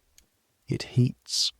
Deep in a mow, pressed under its own tons, wet hay ferments, and the fermenting climbs, through August, through September, silently, a fever in the dark of a barn, until, some weeks on, at the bottom of a haymow no lantern has ever been near, it reaches the temperature where hay does not need a flame. The old men here can tell you the smell that comes first, the sweet tobacco caramel smell of a mow going hot, and that autumn in the wake of Connie and Diane. Barns burned for this reason across the northeast. The fire columns in the county papers that fall say the words wet hay again and again. On the night of the 20th of September, at an hour when even the young folks were asleep, it was the barn of a family on the far side of your district. I fold them, composite, into the name Fisher, and their misfortune stands here honestly for a documented autumn's worth of others. You're shaken awake by Sarah, whose window faces east, and you stand at that window in your nightshirt and see it, a false dawn 2 miles off, orange, breathing in the wrong quarter of the sky, and 3 hours too early, with one long straight column of spark-shot smoke standing over it like a beam out of Scripture. You do not go, "Hold this," because it is the rule of this night, and it is not softness. By the time a hay-fired barn shows flame through its roof, the barn is finished. Every farmer knows it. The fire company knows it. The record says it plainly. And what a fire needs at 2 a.m. is its own family and near neighbours saving the stock, not 80 far ones fouling a dark lane with horses. The Fishers and the families within a mile got the cows and horses out, all but 2 heifers. The fire company from Intercourse wet the house and granary and let the barn go, which is all anyone can ever do. You stand at the black window with your arm round Sarah and watch a neighbour's decade of work go up as a light on clouds, smelling, faint even at this distance through the screen, that terrible sweetness under the smoke, and behind you on the landing you hear the children gather, silent, Katie's breath, Levi's bare feet, and no one says anything at all, because everyone in this house down to the 12-year-old knows both halves of what they are looking at, ruin and Thursday. Thursday. That is not a figure of speech. The fire was Tuesday night. The frolic, the raising, was set for the following Thursday week, 9 days out, and this is the chapter of this system that even its enemies have never managed to sneer at. So let the numbers walk it past you plainly. Wednesday. Men were in the wreck with chains and stone boats before it stopped smoking. Within days, the district's appointed men had reckoned the loss because, documented and mark it, the Lancaster Amish have carried their own fire insurance since the 1880s, the Amish Aid Plan. No company, no profit, no agent. An assessment laid per member on the valuation of his property when loss falls. The whole district and its neighbour districts underwriting every barn in it, which is why no Amish farm in this county carries an English policy, and none has ever needed one. Sawmills cut oak that weekend. Wagons moved lumber all the following week, yours among them, Levi driving. And on Thursday morning, the 8th day, you stand, witness now, one pair of hands among hundreds, and this story stays on the edge of the crowd where it has stood all night, in the Fisher's trampled orchard in first light, with something over 300 men around you, hats to every horizon, 40 women at trestle tables already, the frames laid out on the new foundation like the skeleton of a whale, and the master framer, an old bearded man who has raised, they say, 60 barns, walks the sills once, alone, in total silence, and then raises one arm. You've heard about barn raisings your whole life. You've been to a dozen. It does not dull. The frames go up on human shoulders and pike poles with a sound like a single long groan of effort from 300 throats, post after post socketing home, boys swarming the beams before the pegs are cool in their holes, and the noise of it, hundreds of hammers, not quite in rhythm, a sound like hard rain on a tin roof that lasts 9 hours, can be heard, the English neighbours will tell you, 2 miles off with the window shut. By dark, there is a barn, 60 feet by 90 on the old foundation, framed, sided, roofed, smelling of cut oak and raw pine and 300 dinners, 1 day, no wage paid, no invoice rendered, no man in charge but the framer, and the Fishers standing in front of it in the dusk, not able to say anything, and not needing to, because, and this is the sentence that has been coming since the first page, so take it slowly. This is what the rules are for. This barn is what the hat brim buys. The hooks and eyes, the lamp, the horse, the 20,000 invisible fences, they are the daily dues of a mutual insurance so total that a man's ruin lasts in this county 9 days. The Ordnung is the premium, Thursday is the payout, and every man driving home half dead in the dark that night, you among them, hands blistered through the calluses, shoulder aching where the beam rode it, understands the transaction in his bones without one word of it ever being written down, which is, you now know, the only place this nation writes anything. And Menno Baylor was there, all day, up on the high purlins where the surest men go, because he is one of the surest men in the district, catching pegs, calling the lifts, first up and last down, working like 2 men. Working, you thought once, watching him drive pegs against the sky, like a man outrunning something. His Chevrolet sat home behind the tobacco shed under its canvas. 11 days later came the fall Ordnung meeting, and now you know everything you need to know, and the leaves are turning, and we can no longer put it off. It is time to watch this gentle machine do the thing it prays every year it will not have to do. First, so that you can watch it with clean eyes, the ladder itself, whole as the record gives it. Because the Amish did not improvise what is coming. They inherited it rung by rung, and the rungs are these. First, the private word, brother to brother, the fence-line conversation you have already seen fail. Second, the visit, deacon and preacher in the lane, the church's love and law, arriving in one buggy, seen and failed. Third, confession. For the smaller, quieter trespasses, a member makes it seated in the members' meeting in a few words, and it is finished, and by rule never spoken of again. And hear that rule at full weight, because the record repeats it like a bell. Never again, not by the ministers, not at a wedding 20 years on, not by anyone. The confessed sin is legally extinct.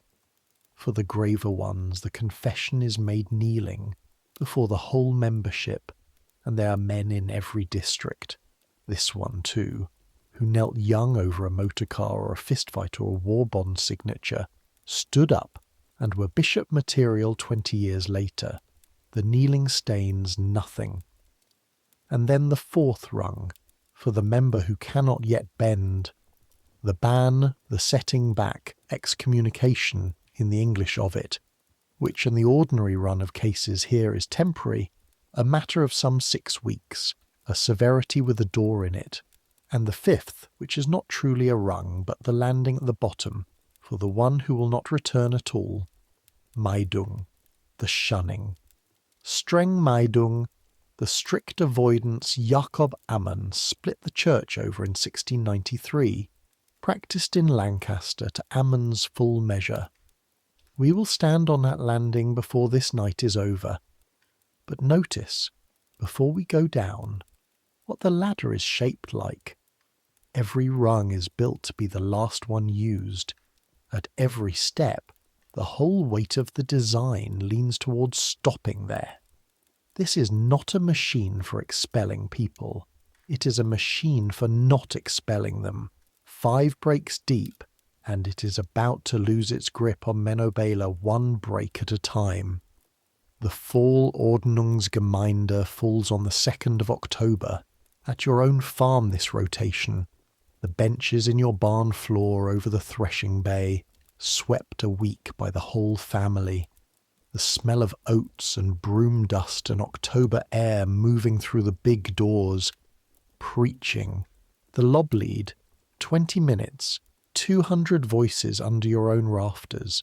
Then the dismissal, Levi and Katie and the young folks out into the sun, the doors shut, and the members' meeting, and the bishop's review, machinery and dress, and the fool's cautions, and the affirmations bench by bench. And then, when in March there had been the closing hymn, there is instead a stillness, and Bishop Eli says, "The formula is old, the record preserves its shape, that there is a matter known to most concerning a brother, and that the brother is willing that it be spoken of, which is itself, mark it, a point in Menno's favour. He is here. He is not driven off in the thing. He is 3 benches up in the black coat with his neck burned dark against the white of his collar, sitting exactly as still as a man sits when everyone behind him is looking at the back of his head. Deacon Samuel stands and gives the matter in perhaps 40 words, without colour, like a man reading a weather report of a storm that hurt no one yet. That the brother acquired an automobile in June, that he was visited, that he has kept it, that he states he has not driven it on the Lord's Day, a detail so painfully, humanly beside the point that it lands like grief. Then Menno stands. You have known him since he was born, and you have never seen him stand like this, holding the bench back before him with both hands like a man in surf. He speaks 2 minutes, Deutsch halting. He doesn't defend the car, he defends the arithmetic, the milk, the cans, the receiving station, the coming of the bulk tanks, the lane in wet weather, a man wanting his sons to inherit a farm and not a debt. Every farmer on those benches is inside that arithmetic up to the chin, and he knows they know it. And then he arrives at the sentence the whole barn is waiting for, the one that decides which rung this stops on and cannot say it. He says instead, I ask the church for time, and sits down. Understand precisely what was just not said. The words that end this tonight, with nothing worse than a kneeling, are I was wrong, I will put it away. I ask the church's patience. Confession, the third rung, the one with a permanent amnesty built in. Time is not confession. Time is a man asking the Ordnung to hold still while he decides whether it applies to him, and the Ordnung, you have known this since the first page, is not a list of opinions to weigh. It is the vowed shape of a people. 24 years ago, Menno knelt on a farmhouse floor and promised in the old formula to abide by this order and not to depart from it, living or dying. There is no clause for time. Bishop Eli does not raise his voice, has never raised it, will not now. He speaks perhaps 5 minutes, and part of what he speaks is reading, and the reading is from the printed Dordrecht articles of 1632, 16 and 17, the same pages your mother's heavy book carries, that the offending member, after due admonition, shall be separated from the fellowship, that this separation is unto amendment, not unto destruction. The words are nearly those, and that the sundered one is to be held not as an enemy, but admonished as a brother. Then the counsel of the church is taken, every member again one by one, the women beyond the partition equal in it, each voice saying, in the customary few words, that they are agreed with the minister's counsel. The record is plain that no ban can be laid in this church but by the unanimous counsel of the very congregation that must then carry it out, which means no one in this district will ever be able to say the ministers did it. Everyone did it. You did it. When your turn comes, you hear your voice, the same voice that affirmed the Ordnung in March, say the words of agreement, and your voice is steady and the rest of you is not, and the ban is laid. The bishop pronounces it standing, that the brother is set back from the fellowship, out of the counsel of the church and by the word of God, unto his repentance and restoration, and may it be soon. That last is in the formula. The sentence of this church ends with a plea against itself.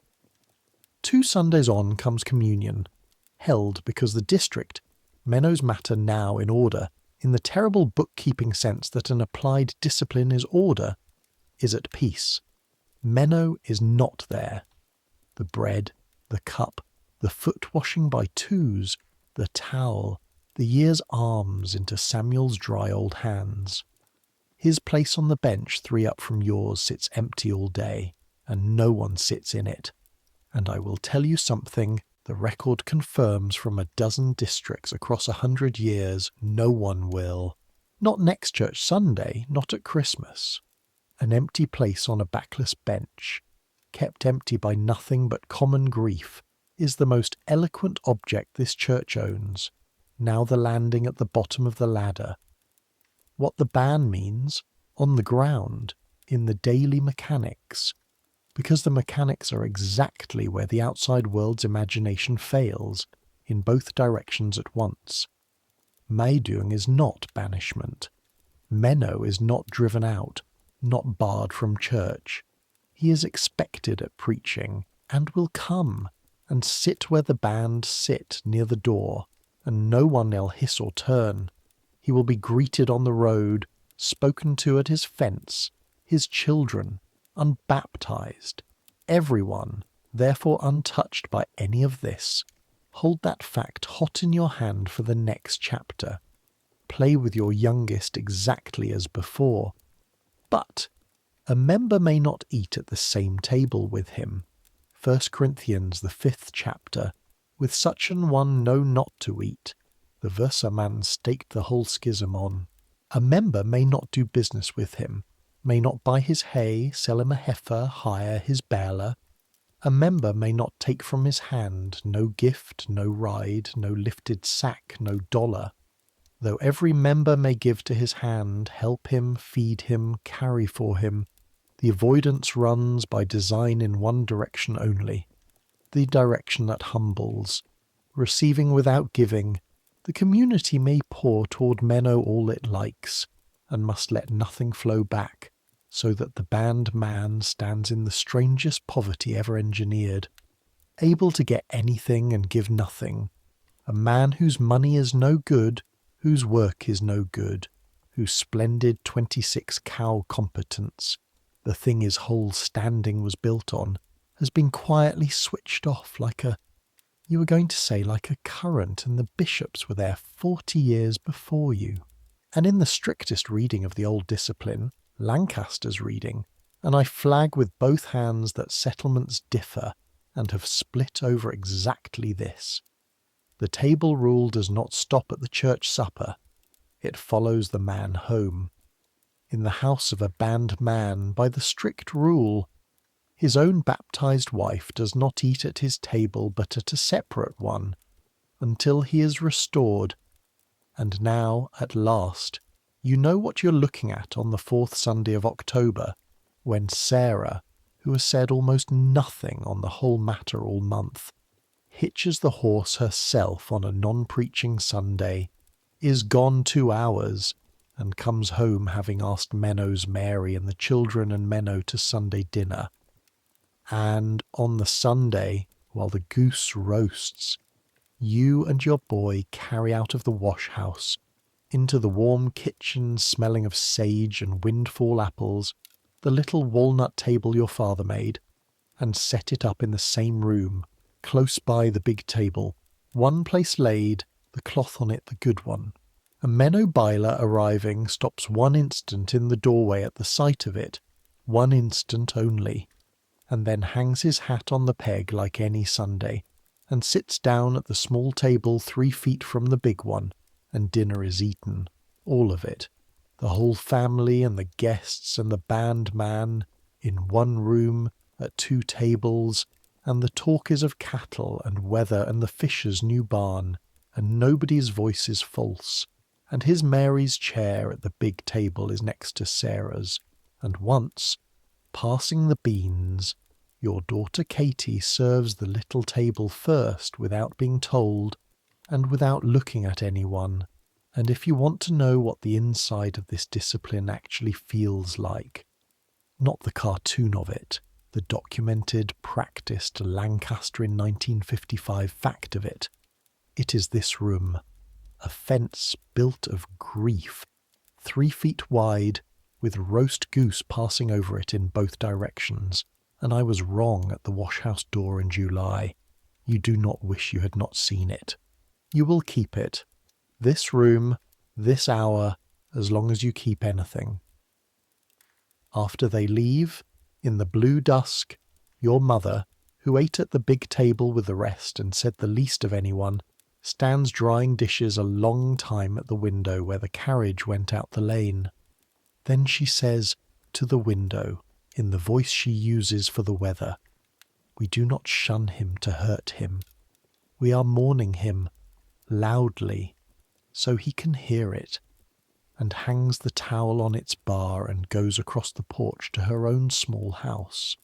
And that is the whole theology of the Meidung in 19 words, and no scholar in any library has ever said it better, and the record, for once, can stand aside. The corn comes in. The tobacco comes down out of the shed lath by lath for stripping. The first hard frost silvers the stubble on the 2nd of November, and the season of weddings begins around you. Tuesdays and Thursdays, the published couples, the celery in everyone's garden standing bundled like a tell.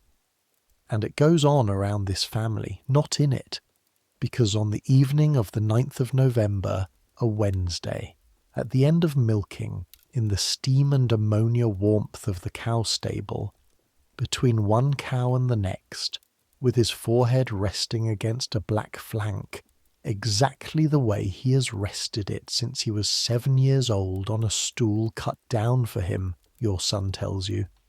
He is not going to kneel, not this year, not next. He has the offer of steady work with an English builder out toward Gap. The county is one long building boom. The papers say a new house finished every 20 minutes somewhere in America this year, and crews are short, and a room he can board in, and he is 19 and a half, and he is going Saturday. He says it all in maybe 8 sentences to the cow, the way you told Philadelphia to the creek. He has rehearsed it so long it comes out in one piece, like a thing set down carefully after being carried too far. And here is where this story pays what its title owes. So stand still and get this exactly right, because the whole hidden logic of the system is in the difference between this night and the 2nd of October. Menno Beiler, for a Chevrolet, sits at a little table 3 feet from his neighbours. Levi Lapp is walking away from the horse, the dress, the church, the land, the whole world of the Ordnung entire, and the church can do nothing, will do nothing, and by its own deepest law wants to be able to do nothing. He never knelt, he never promised. The vow he never made cannot be broken, and so, in this district and in most, and I flag it one more time faithfully, there are stricter affiliations in other settlements that draw this line harder and colder, and the sorrow of a family like yours is heavy in any of them. There will be no ban for Levi, no Meidung, no little table, not now and not ever, unless he should some day kneel first and leave after. He may sit at your board till he is 90. He may come for Christmas. You may take $1 from his hand, ride in the car he will surely buy, eat his bread, embrace him at your own gate in front of the whole road. The door he is walking out of has no lock on the outside, has, this is the design, the whole 260-year-old point, no lock at all. The system that looks from the English road like the most closed in America is, at the precise point of departure, the most open. It holds its members with everything it has, and it holds its children with nothing but everything they have ever loved. Which does not make the kitchen easier, an hour later, when he says it again to the table. Sarah does not weep at the table. She weeps later, in the dark of the stairs, briefly, with the door latch in her hand, making almost no sound. And you stand in the dark below and let her have it to herself, because 24 years have taught you which grief she wants company in, and this is not one. At the table she only sets down the coffee pot and looks at her son for a long moment and says, plainly, in Dutch, the mother's whole catechism in one sentence. You know where the towels are kept, and you know where home is. Katie cries, 16 and furious about crying, and asks him the question the grown people have all privately answered and would never ask, which is who will he even be out there?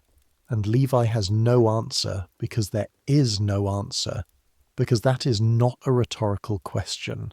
That is the actual technical problem with leaving a people like this one, as every returned son in the record testifies.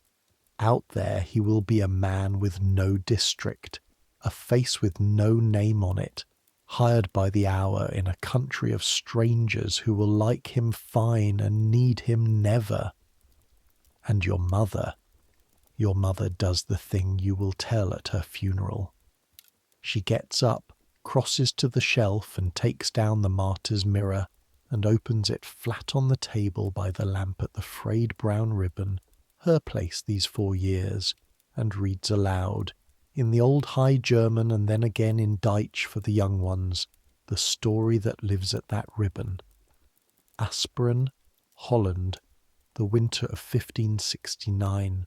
Dirk Willems, Anabaptist, condemned, escaped across the ice of a frozen pond, light with prison hunger, where the guard pursuing him was heavy, and the ice broke under the guard, and the guard cried out, and Dirk Willems stopped, came back, reached his enemy his hand, and pulled him out of the death that was lawfully his own deliverance, and was seized on the ice by the man he saved. The record says the catcher would have let him go, and the burgomaster on the bank called out reminding the man of his oath, and was burned at Asperen soon after, slowly, the wind unkind, calling out to God more than 70 times, and the town remembers it to this day. She reads it to the end, the whole thing, maybe 6 minutes, nobody moving, the lamp hissing, the stove ticking, Levi's suitcase already standing packed by the stairs, where everyone has been not looking at it all evening. Then she closes the book on the ribbon and looks at her grandson and says, "We are not a people who chase. We are a people who reach. And when the ice breaks under you," she says when, not if, and lets the sentence stand unfinished exactly as long as the silence can bear it, "this hand will be here." Then she takes her lamp and goes across the porch, 74 years old, straight as her own wash line, and the door of the Grossdardy house closes soft as a period at the end of a sentence. Saturday morning he goes. The English builders pick up at the end of the lane at 6:30, headlights pale in the milking dark. Levy does the horses one last time unasked. You find the mangers full and the water topped when you come out, his goodbye written in fork and bucket where he knew you would read it, and he shakes your hand at the lane's end like a man concluding honest business, which is the only way either of you could have gotten through it, and he is wearing English trousers you have never seen, and his old broad full coat over them, half in and half out of 2 worlds, right there on his own legs and under his arm in the same feed sack, the radio, going with him to a world where it will be nothing at all, one appliance among millions, its whole dark contraband glamour switched off forever at the district line, which is the truest thing anyone ever taught him about the world's goods, though he will be 30 before he knows he learned it. The truck door bangs. The taillights go down the road toward Gap. You stand in the cold until you cannot hear the motor, and then there is nothing to do except the thing there is always to do, which is the reason this people has outlived its every persecutor. Chores. You go back into the warm ammonia dark and you milk 18 cows one after another with your forehead against their flanks, and if some of that milking is done blind, the cows say nothing, and neither will I. 2 households then, as the snow comes. Menno's under the ban, inside the fence and under discipline, and yours, hole in the church's eyes and with an empty chair at the big table. No little table for Levi, mark it once more, nothing but a place that Sarah goes on setting. Plate, cup, knife, fork, every single supper, laid and cleared untouched, laid and cleared, a discipline of her own invention answering to no bishop. And when Katie once starts to say that maybe it is more sorrowful to set it than not, one look from her mother teaches her the second great lesson of her 16th year, which is that hope, in this house, is also a chore, and chores get done. The place is set, the door is open, The lamp these evenings burns in the kitchen window a half-hour longer than Thrift would set it, facing the road, and nobody in this family has ever once called it a signal, and every soul in this family down to the 12-year-old knows exactly which direction that window faces. It faces Gap, and this you understand at last, standing some December night at that window with the lamp warming your hands. This is what the whole system rests on, under the hat brims and the council votes and the ladder of rungs, not force, which it forswore in 1525 and has never once picked up in 430 years, not walls, for it has none, nothing in the end, but this patient, organised, unbearable openness, a shunning that sets the table for the shunned, a departure that fills the mangers, a nation with no police and no prisons whose entire penal apparatus, fully deployed, consists of love made slightly, deliberately, visibly sad. The English lock things out. This people simply stands in its doorway, lamp-lit all night, all winter, for as many winters as it takes. You would not have designed it so. No one would have designed it so. It does not look like it could possibly hold. It has held longer than the United States has existed, and the reasons why are the last chapter of this story, and then, I promise, the lamp can be turned down, and everyone, Menno, Levi, the whole snowed-in county, and you, can finally be let to sleep. The winter is a stripping-room winter, the family at the long bench in the tobacco cellar through the grey afternoons, hands moving by themselves over the cured leaves, lath after lath, the air sweet and brown, the talk long and slow, the way stripping-room talk has been for 100 years, and a letter comes from Levi at Christmas, 6 lines in pencil. Well, working inside all winter, the food is nothing like. Tell Mammy the ice held, which is a sentence only this family will ever fully own, and Sarah reads those 6 lines maybe 40 times that week by the window lamp, and the plate goes on being set. And through that same winter, 2 lanes over, the discipline does its slow documented work on Menno Baylor, not as punishment does work. No one summons him, fines him, presses him, but as winter does work on a stone wall by nothing but patient weather. The 6 weeks of the ordinary ban pass in November. Restoration waits only on his asking. He does not ask. Christmas comes, the one day even this county's English stop, and the Baylors keep it home alone, because the round of second Christmas visiting that knits the district every year cannot knit around 2 tables. His hay, the best hay in the district, first cut every June, finds no Amish buyer for the first winter in his life, and he sells it English, at English trouble, hauling to strangers.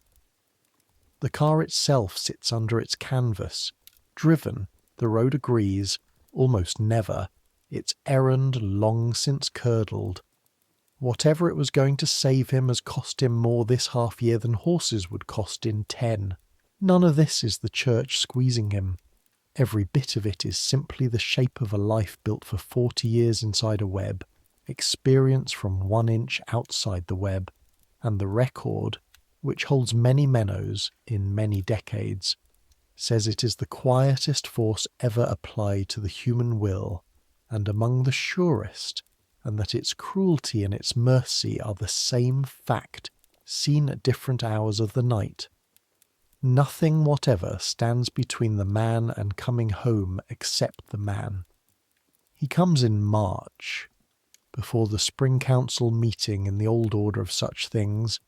The word goes ahead, as it does, that the brother has spoken with the bishop, that the automobile is sold, back down the Lincoln Highway at $100 loss, which the district will somehow know to the dollar by Thursday, unwritten law being unwritten news. And on a church Sunday at the end of the month, at the Stoltzfus place where this story's year began, After the preaching, before the membership, Menno Baylor kneels. You are 11 feet from him. He's asked the old questions and makes the confession.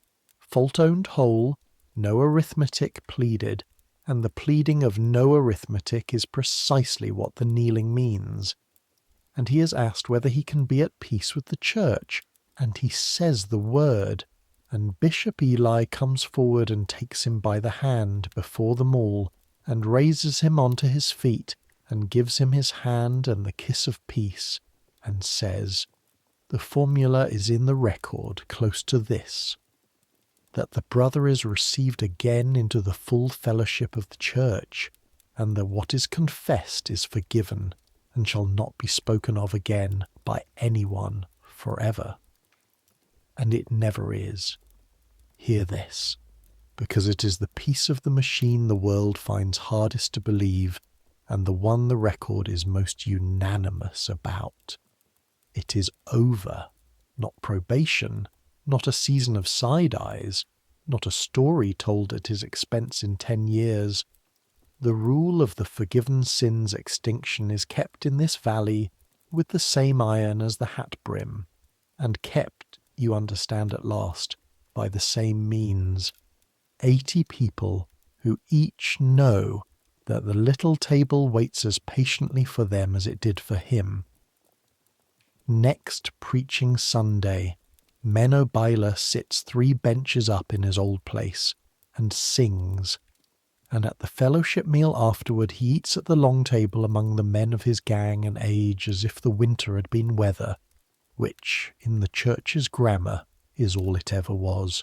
Walking out to the carriages that noon, he falls in beside you, and the two of you go a few rods in the particular silence of men who've been through a thing sideways to each other, and at your wheel he says, looking at the harness, that the goose that Sunday was the best he ever ate at any table, and sets his hat and goes to his family, and that is the only reference either of you will make to any of it for the rest of your 2 lives, and it is enough, and better than enough. Now stand back with me, one last time before sleep, and look at the whole thing at once, the assembly, the year entire, the way you looked at the valley from the fence corner in June. A people with no church buildings. They meet in one another's houses as this year met, so that the church is not a place the community goes, but a thing the community physically is. Benches hauled wagon to wagon like a heart-moving blood.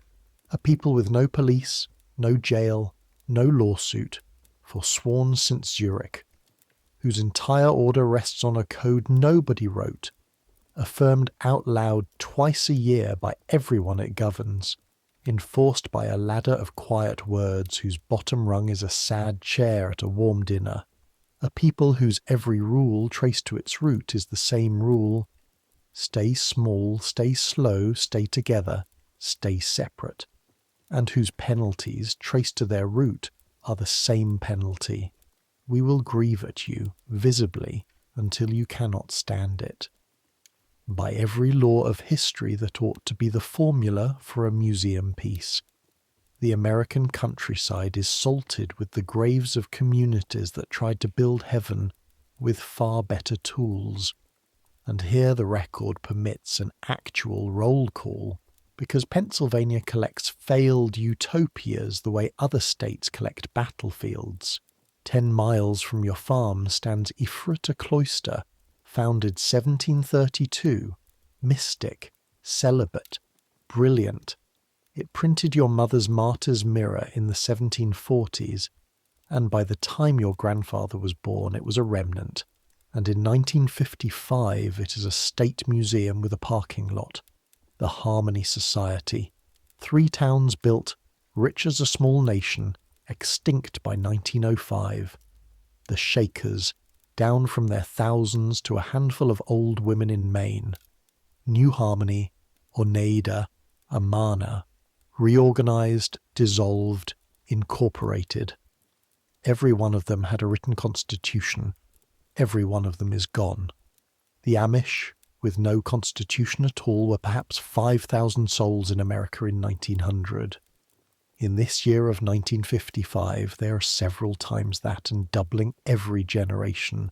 Land hungry, cradle rich, planting daughter settlements westward like a hedge advancing, the one attempt at a separated, disciplined, common burdened people on this continent that ever cleared 3 centuries, still gaining speed. Why them? You have earned the short answer, so here it is, in the 2 designs everyone else got wrong. Every failed utopia bolted its door, made leaving shameful, ruinous, near impossible, and so filled itself, generation by generation, with the resentfully trapped, and died of them. The Ordnung bolts nothing. It lets every single child walk, radio under arm, truck at the lane, and so is composed wholly of people who at 19 or 22, with Market Street's electric light still printed on the backs of their eyes, knelt and chose it. A nation of volunteers is the only nation that keeps, and every failed utopia abolished the family for the commune, the private for the collective, and found it had removed the one loyalty strong enough to carry the rules across a generation. The Amish built the whole law into the family kitchen, into the pins and the lamp and the mangers and the set plate, so that the Ordnung is not administered to the young. It is, before they can talk, the taste of home. Choice at the door, love at the table, 20,000 rules, and those 2 underneath the 20,000 holding. This is also the year, so the ending of our year is history's ending too, that the world outside blinked first. In the fall of 1955 in Harrisburg, the new governor's men and the bearded fathers his predecessors had been jailing. Amish farmers had sat in Lancaster's jail within this decade rather than send their children up into the consolidated high schools. Worked out the compromise the record calls the vocational plan. Amish children passed the 8th grade to be schooled at home and in their own plain schoolhouses, farm and household and ledger, under their own teachers reporting to the state. Peace of the practical Pennsylvania kind.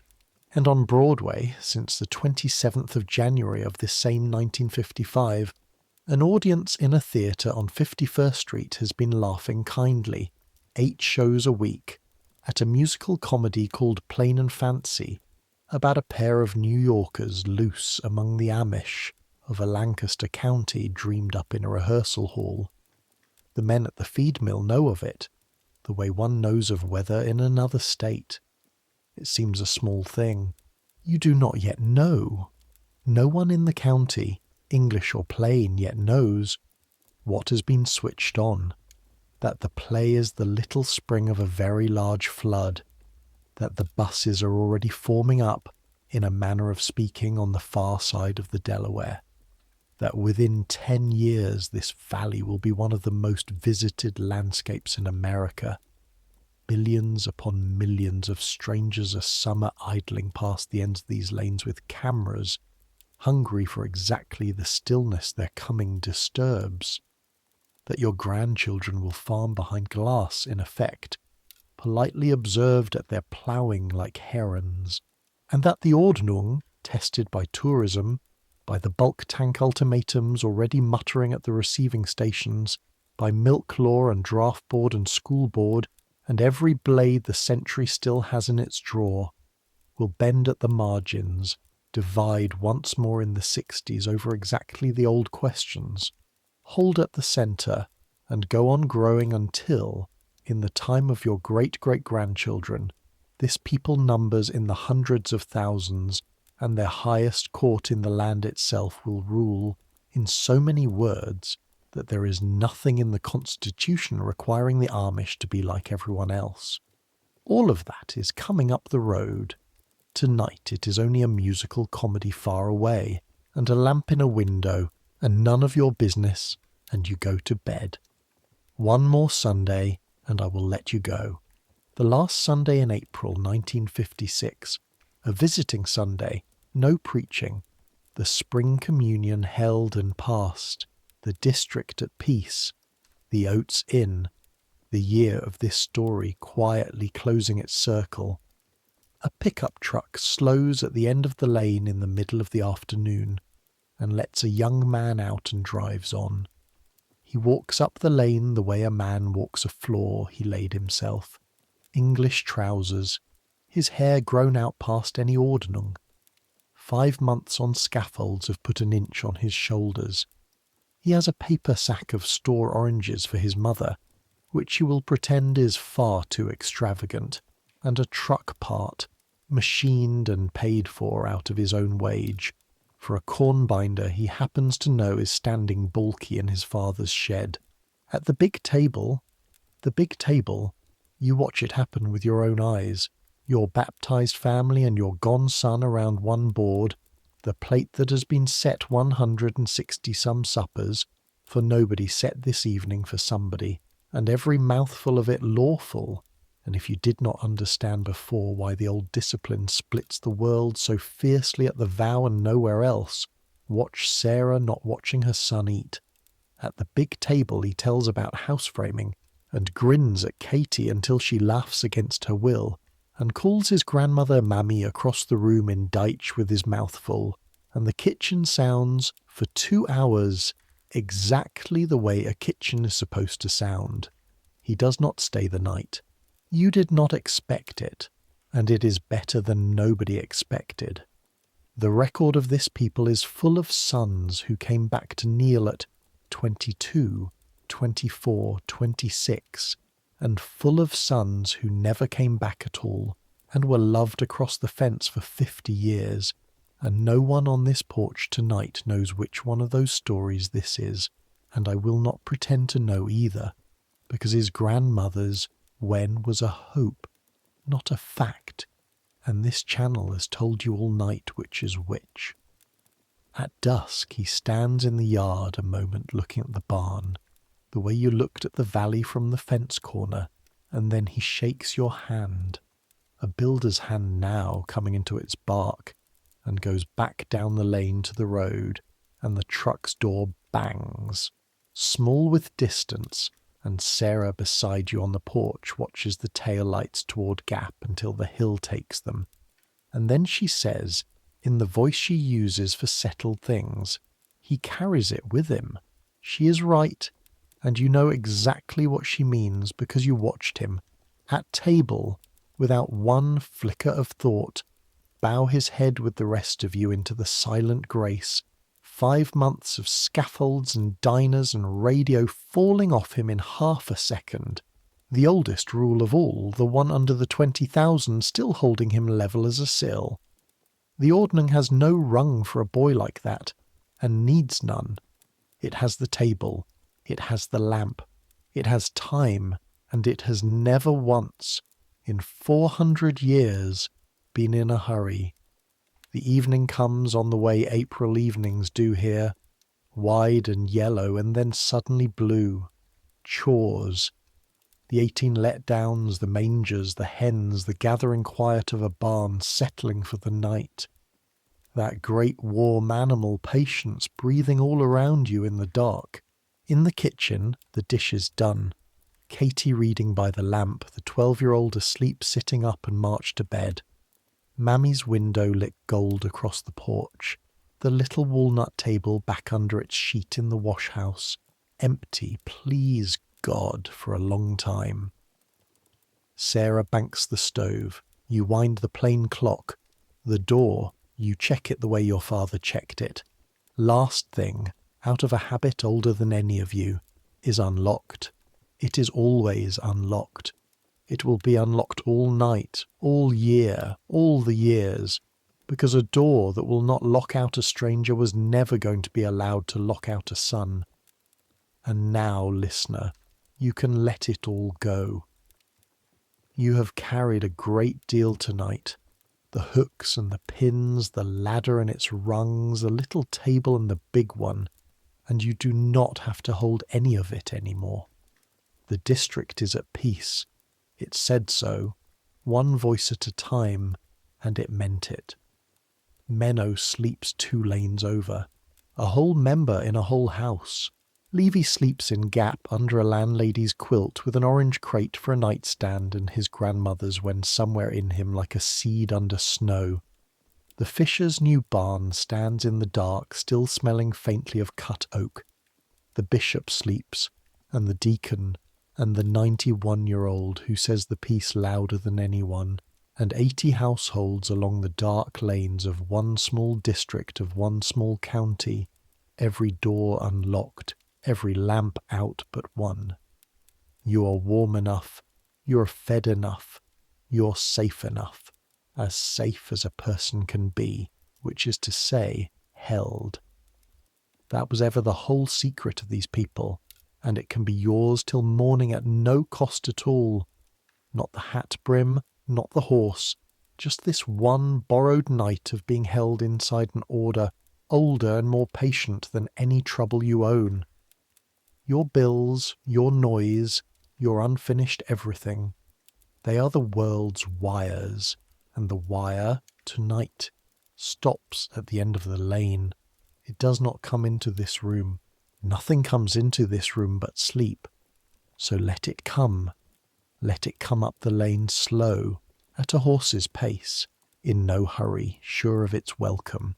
Let the day fold itself away like a church bench into the grey wagon. Let the rules stand watch. They are good at it. They have had 300 years of nights. And let your thoughts slow and settle and space themselves out like farms, further and further apart, a lit window here, a lit window there, then fields, then just fields. Centuries will pass. They have before. The valley you drifted through tonight will fill with engines and cameras and voices, and the world will grow so loud that people will drive from every corner of it just to look at slowness through a windshield. But twice a year, in the last weeks of March and the last weeks of September, in farmhouses you will never see, a bishop will still stand up before a roomful of people and speak the whole law of a nation out of nothing but memory, and every voice in the room will still answer, one at a time, at peace, still unwritten, still unlocked, still setting the plate. Some things do not change. The lamp in the window does not change. The house ticks. The clock is plain and keeps honest time, and it is later than it was. Somewhere down the dark county a dog barks twice and thinks better of it. The lamp is turned low now, then lower, then to a bead, then out. And the dark that comes is the good dark, the barn-warm dark, the kind with breathing in it. You have kept every rule that matters tonight. You came in, you sat down, you stayed.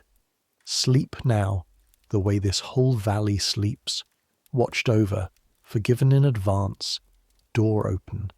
Good night.